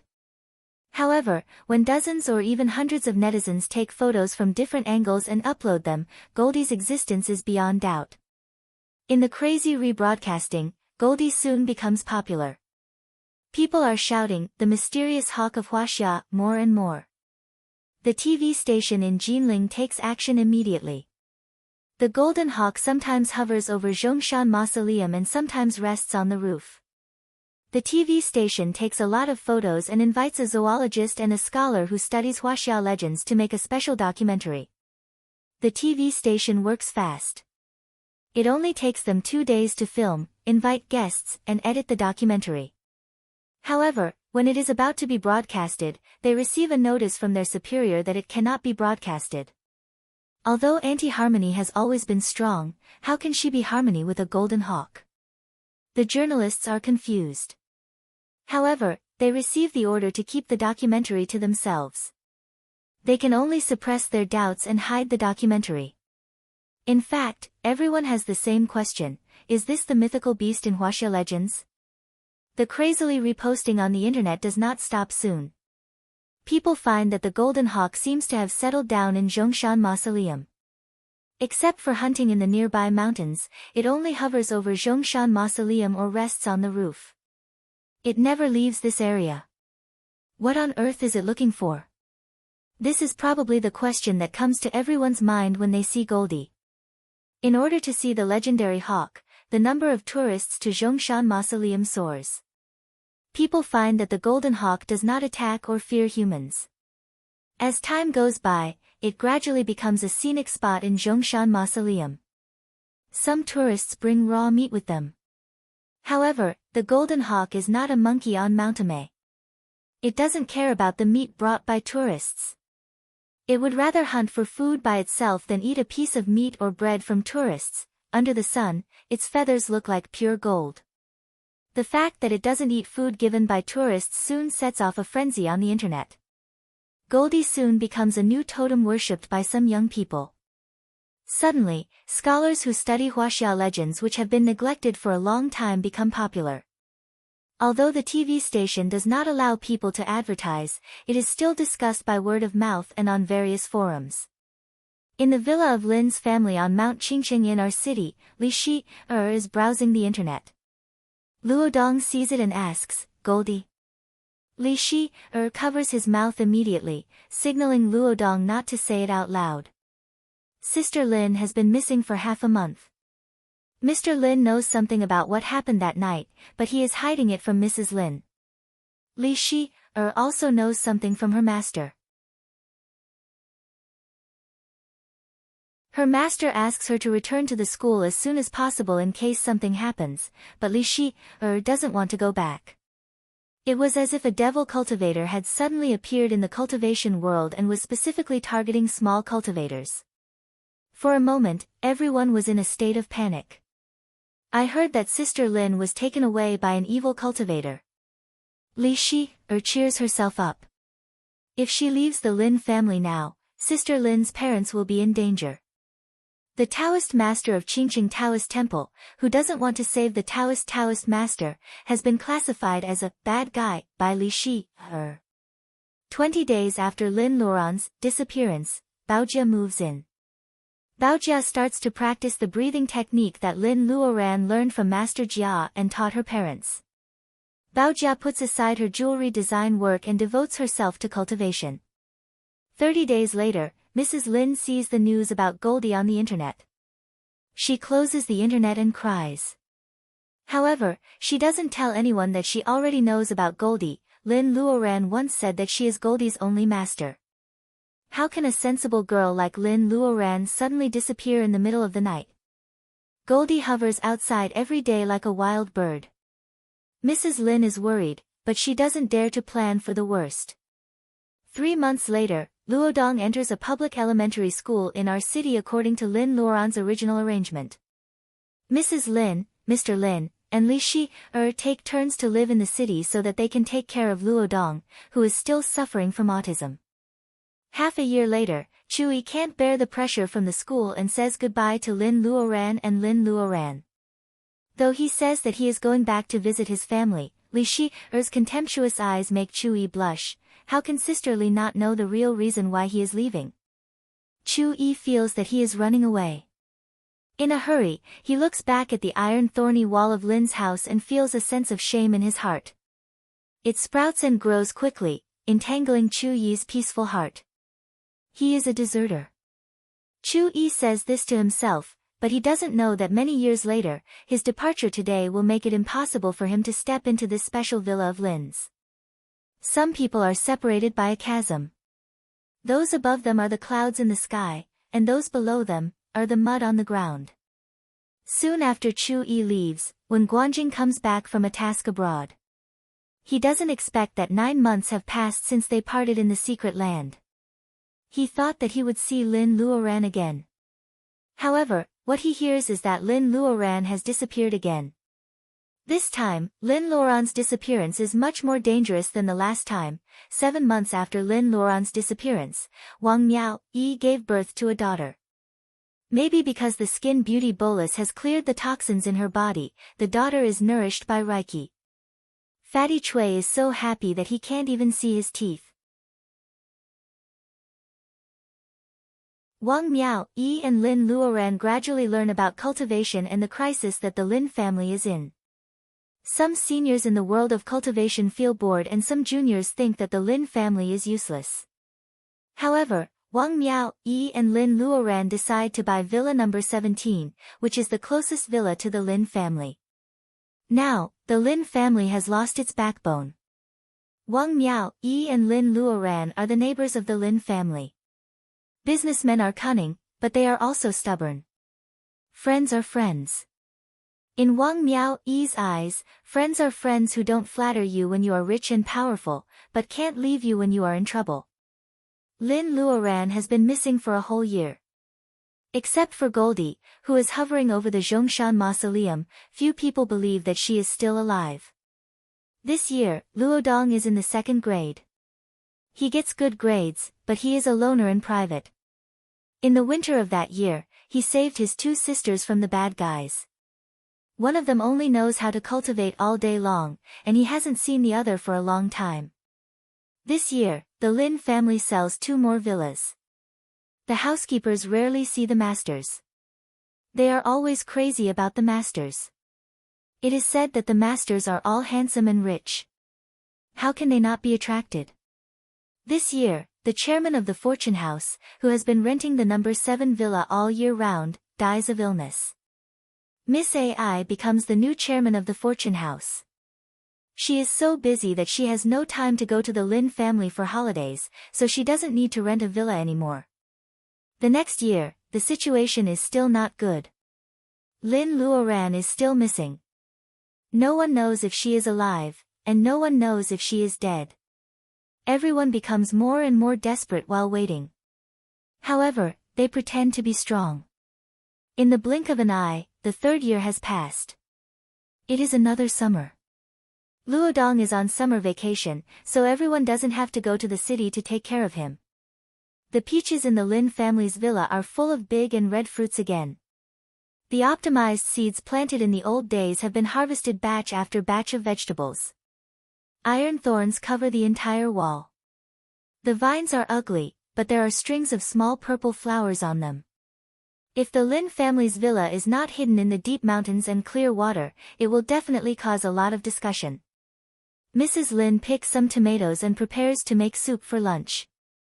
Li Shi, and Baojia come together and push Mrs. Lin to a shady place to stop her from cooking.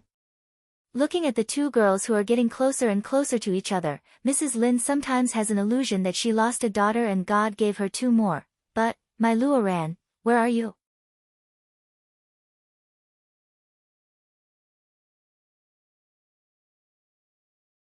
Chapter 156.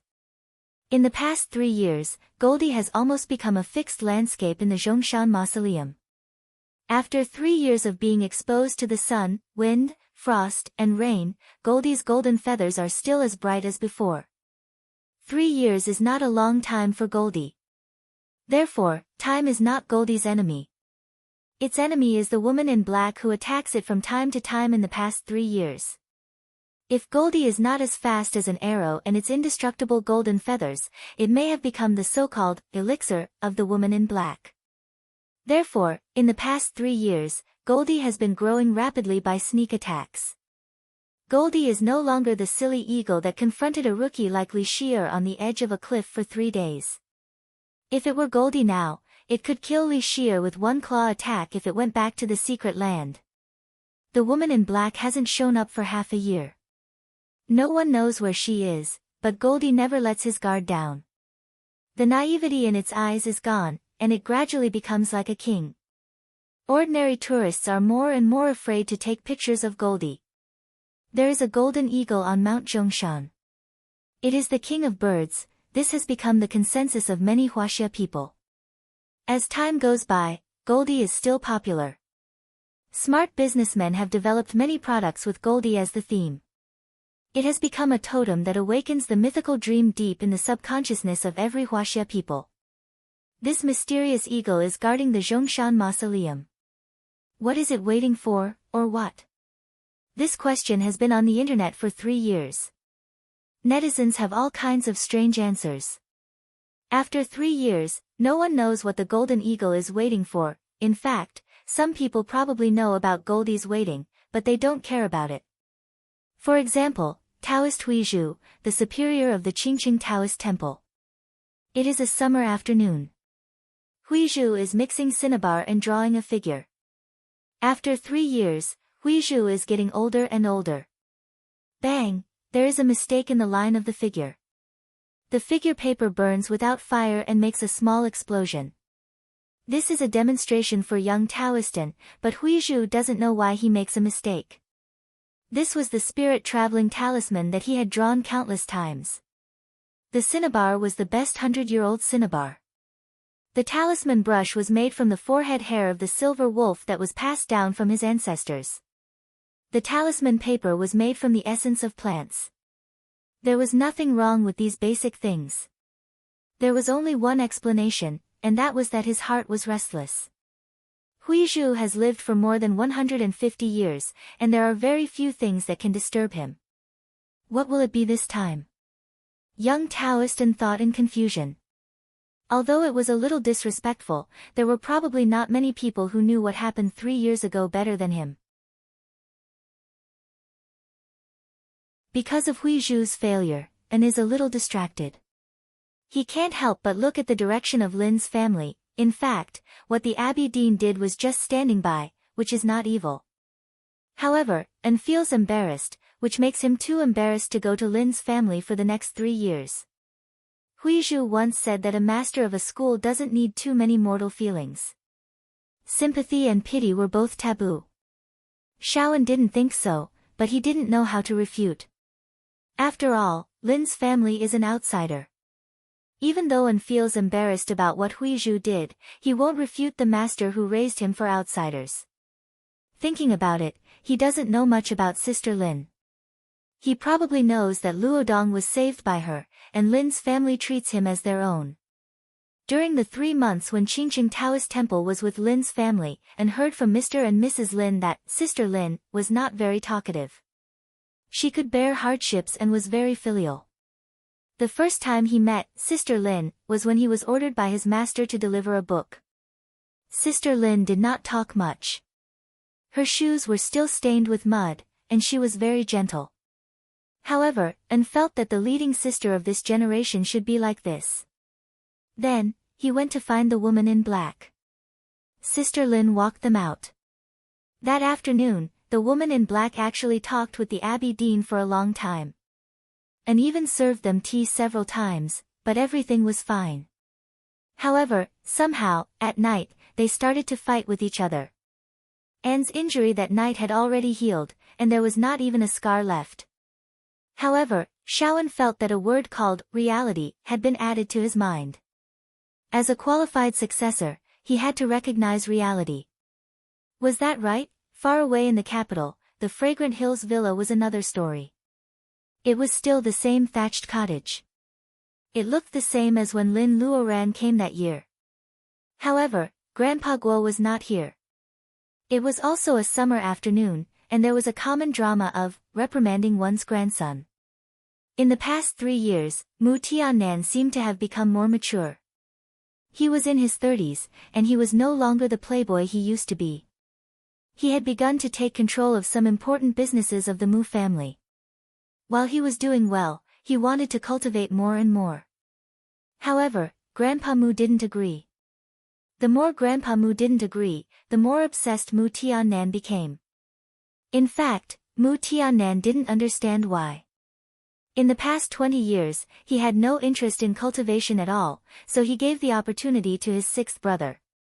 Somehow, he suddenly wants to join the hard march of cultivation. Maybe he knows the reason, but as proud as foppish Mu, how can he admit it? Grandpa Mu knew what he was thinking, but Grandpa Mu just pretended not to know. I heard that you bought a villa in the city. Mu Tiannan was stunned. He thought he had hidden it well enough, but it turned out that Grandpa Mu still found out. Mu Tiannan's Tai Chi skills had improved a lot in the past few years. He didn't answer Grandpa Moo's question directly. He said something vague and changed the topic. Grandpa Moo sighed in his heart, but he couldn't bear to blame him. Mu Tiannan remembered his original purpose of coming here. He hesitated for a while, but didn't say it out. He turned around and went down the mountain. Grandpa Moo looked at his back, and he was worried. What should he do with such a stubborn man? Mu Tiannan was driving out of the fragrant hill villa when he received a phone call on the way, which made him even more upset. How many batches of international mercenary groups had he invited? They couldn't even explore a small Mount Zhong. These people were just incompetent people with undeserved fame. Mu Tiannan endured it for a long time. He must have the courage to talk to Grandpa Moo next time. He knew that there were a group of masters in the family.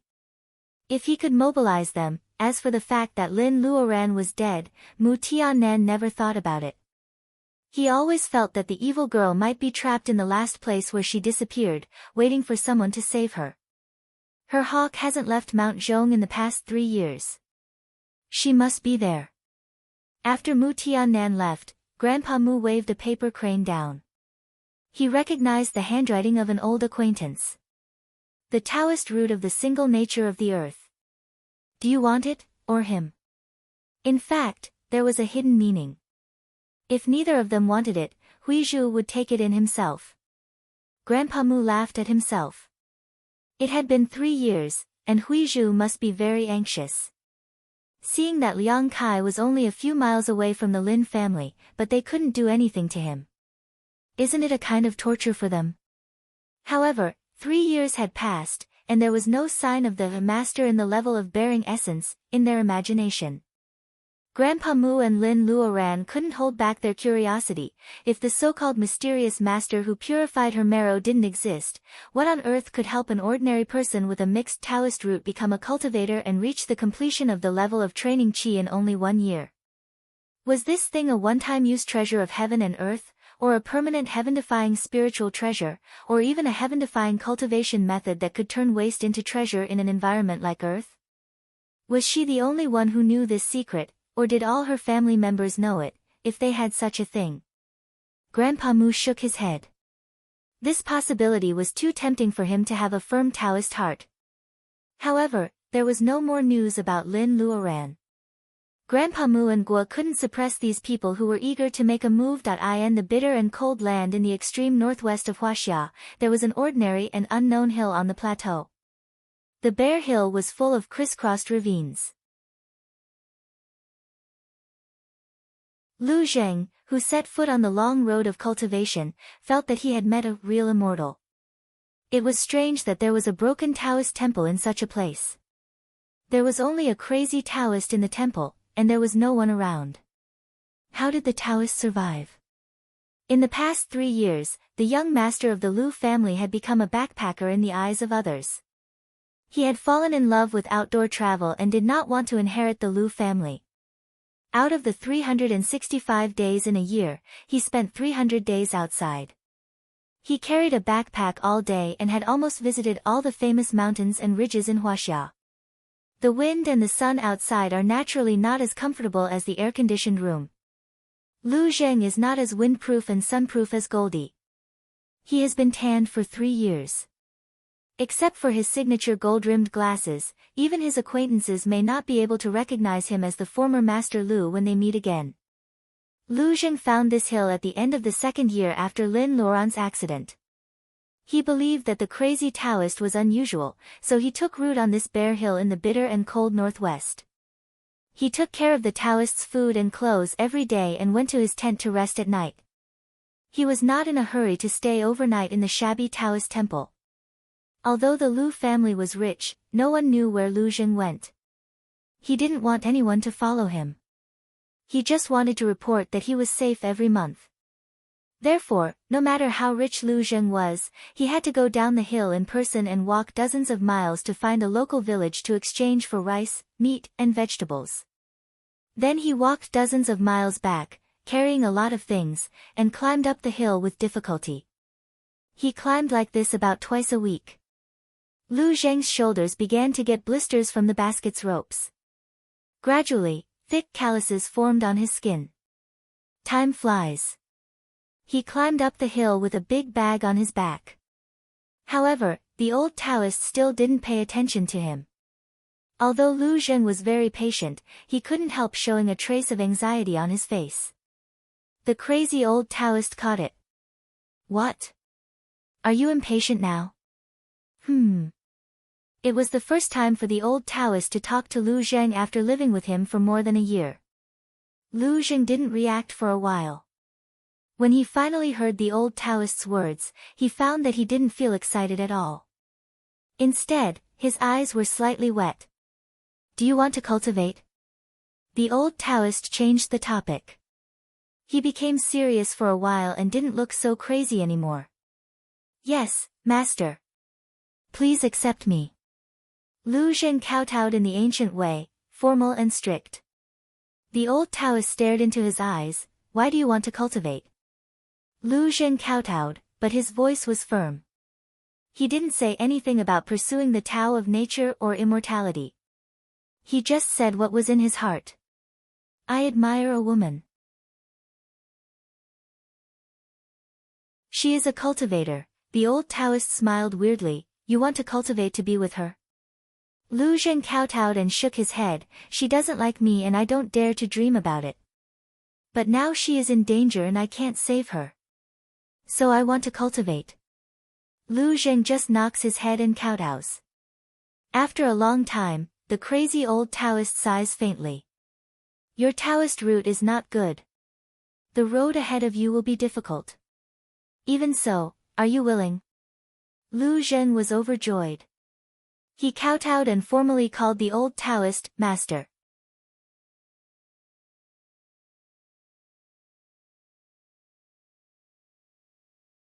Chapter 157. Can light float? When Lin Luoran was very young, she found that light could float. At that time, the house was a big tile-roofed house. Some tiles would break accidentally. If too many tiles were broken, the house would be leaking. Therefore, Mr. Lin always picked a free sunny day. After lunch, he stepped on the bamboo ladder and took some new tiles to replace the broken old ones. This was what every man in charge of a family in the countryside would do. It was called picking up the house. Lin Luoran doesn't care about picking up the house. What she cares about is the sunlight pouring down from the roof when her father moves the broken tiles away. The floating sunlight is so beautiful in Lin Luoran's eyes. Light could float. Lin Luoran believed that when she was 7 or 8 years old. She felt that she had discovered a little secret. She didn't tell anyone. In fact, the Lin family was a foreign family. Her peers in the Li's village usually didn't think highly of her, so Lin Luoran had no one to tell. Later, when she went to school, Lin Luoran knew that the floating light pouring down was just the floating dust, which caused the illusion of light floating. It turned out that it was just dust. It was Li Shisui's 10th cousin who pointed out Lin Luoran's mistake. At that time, Lin Luoran's family was poor. She never wore new clothes. Besides, she was malnourished and had thin hair and yellow skin. Therefore, she was not popular in primary school. Therefore, when Li Shisui exposed Lin Luoran's childish idea, the whole class burst into laughter. That kind of laughter was engraved in Lin Luoran's heart. She couldn't forget it for many years. Originally, she was also someone who loved to laugh and make a fuss. However, she had been forcefully suppressed into a silent and quiet person. She began to grow up in junior high school. Her body was slender and her eyebrows were beautiful, but she didn't have any confidence. All the way to university, Li Anping was from the same village as her and was admitted to the same university. He started to pursue her fiercely. From time to time, he would send her roses he bought from the market, English poems he personally wrote, and when he was sick, he would cook a bowl of soup for her. Li Anping used his own attentiveness to defeat other handsome and rich rivals and gently pluck this quiet flower. Lin Luoran, who was self-abased, thought this was love. She was very happy for Li Anping, but she didn't see that those boys in the department tried so hard to create opportunities to meet her, in fact, she had always been a simple and elegant orchid, quietly exuding fragrance. Only Lin Luoran regarded herself as the most worthless flower. Tracing back to the cause, the floating light incident can affect the first half of a person's life. If it weren't for the mysterious bead, Lin Luoran would have been a woman of low self-esteem and reticent for the rest of her life. After so many years, she is no longer an ignorant child. However, when she was half awake, she saw the floating light again. It is real drifting light, light and agile. It explodes in front of Lin Luoran. She is kicked into the blood pool and disappears instantly. Tens of thousands of ghosts rush to Lin Luoran because of the nourishing blood. Lin Luoran feels that her flesh is being gnawed and torn little by little. This kind of pain affects every nerve, making her want to commit suicide. Suicide? She doesn't even have the strength to bite her tongue. Lin Luoran's eyes are covered with a layer of light. It is this drifting light that protects the weakest part of her eyes from being gnawed by ghosts. Is it clear eyes? But it is really painful. Lin Luoran has thought of death for thousands of times. Every time she has this thought, the ghosts bite her harder. Do they bully the weak and fear the strong? I can't die. If I die, my parents, little Luodong, and all my close friends, none of them will be able to escape death. Since she has acquiesced to this lie, she will die if she doesn't hold on. The world of cultivation is not as peaceful as it seems, is it? Lin Luoran lies quietly at the bottom of the blood pool. She has been in a state of half-consciousness. Her flesh has been gnawed away. Relying on the belief that she doesn't want to die and the Reiki in her body, she is slowly reborn. The bead seems to have no reaction. However, when Lin Luoran breathes her last, the bead sends out a stream of Reiki to help her rebirth. She dies once and is reborn. Rebirth is just the beginning of another death. This is a vicious cycle. The space seems to be controlled by some rules. It doesn't allow Lin Luoran to inhale Reiki, but it can send out Reiki. What's more, a noble fire phoenix and a cold silver fish appear above the house. If Lin Luoran were in the space at this moment, she would definitely figure out some secrets of the space. For example, why is this silver fish exactly the same as the one that found the ice grass? These two are almost emotionless. Through the mist, their eyes see Lin Luoran in the blood pool. They are moved by Lin Luoran's tenacity in the struggle between life and death. They show pity in their eyes. In addition to pity, there is more respect in their eyes. Lin Luoran's tenacity finally makes the fire phoenix and the silver fish, who have been hiding for a long time, feel a little bit of emotion. How many people in the world can survive such pain? The woman in black did. Because of the hatred in her heart, she degenerated into a demon. What about Lin Luoran? Seeing floating light again, Lin Luoran finally gets rid of the humble self deep in her heart. She can no longer hear the laughter and ridicule in the dim classroom when she was a child. She is Lin Luoran, a little girl in the city looking for the chance to become an immortal. Lin Luoran's body is in so much pain that she wants to die. However, her heart has never been so bright. Lin Luoran's personal ability and state of mind are enough. In the process of rebirth, the Reiki in her body is compressed little by little. Moreover, the bead provides Reiki continuously. Why does she still need the help of the foundation-laying bolus? There seems to be a small gap in her pubic region. Reiki crazily rushes in. Lin Luoran vaguely senses it. Why does the Reiki in her body react again? The Reiki in her body feels a little crowded when it reaches the pubic region. Lin Luoran directs the Reiki to move forward based on her intuition. Finally, the Reiki breaks through the barrier. Boom, the pubic region is opened and the ocean of Reiki is formed. The Reiki finally find their home. Like a nebula, the white non-attribute Reiki occupies most of the space. The blue water Reiki and the red fire Reiki occupy the smaller nebulas. The three Reiki are rotating in Lin Luoran's pubic region at the same speed. Every time the pubic region rotates, some weak Reiki will be converted into higher-level Wakan. At this moment, it is the end of the second year since Lin Luoran lies at the bottom of the blood pool. What happened in the second year? At the end of the second year after Lin Luoran's disappearance, Luodong finishes the second grade of primary school. Wang Miao's daughter can already speak clearly. Even though she stumbles with every step, she brings relief to the depressing atmosphere of the Lin family. At the end of the second year, Mr. Lin can already train qi into his body. Baojia catches up with him. Talent is indeed a factor that makes people jealous. At the end of the second year, Foppish Mu invites an international mercenary team to search for Lin Luoran in Mount Zhong. At the end of the second year, Lu Zheng finds the hill in the northwest and begins his daily life of carrying a heavy load. At the end of the second year, many people in the world of cultivation believe that the amazing girl of the Lin family must be dead. They begin to doubt the authenticity of the mysterious master and begin to plan whether they can subdue Goldie. If they fail, how much can they exchange Goldie's body for? You're tuning in to the Blissful Bookshelf YouTube channel. We're so grateful for your support, and don't forget to subscribe to join us on this incredible journey through captivating stories. Your generosity through donations truly makes a world of difference, as it's the primary source of revenue that allows me to expand and enhance this channel for you. Thank you from the bottom of my heart for being a part of this adventure.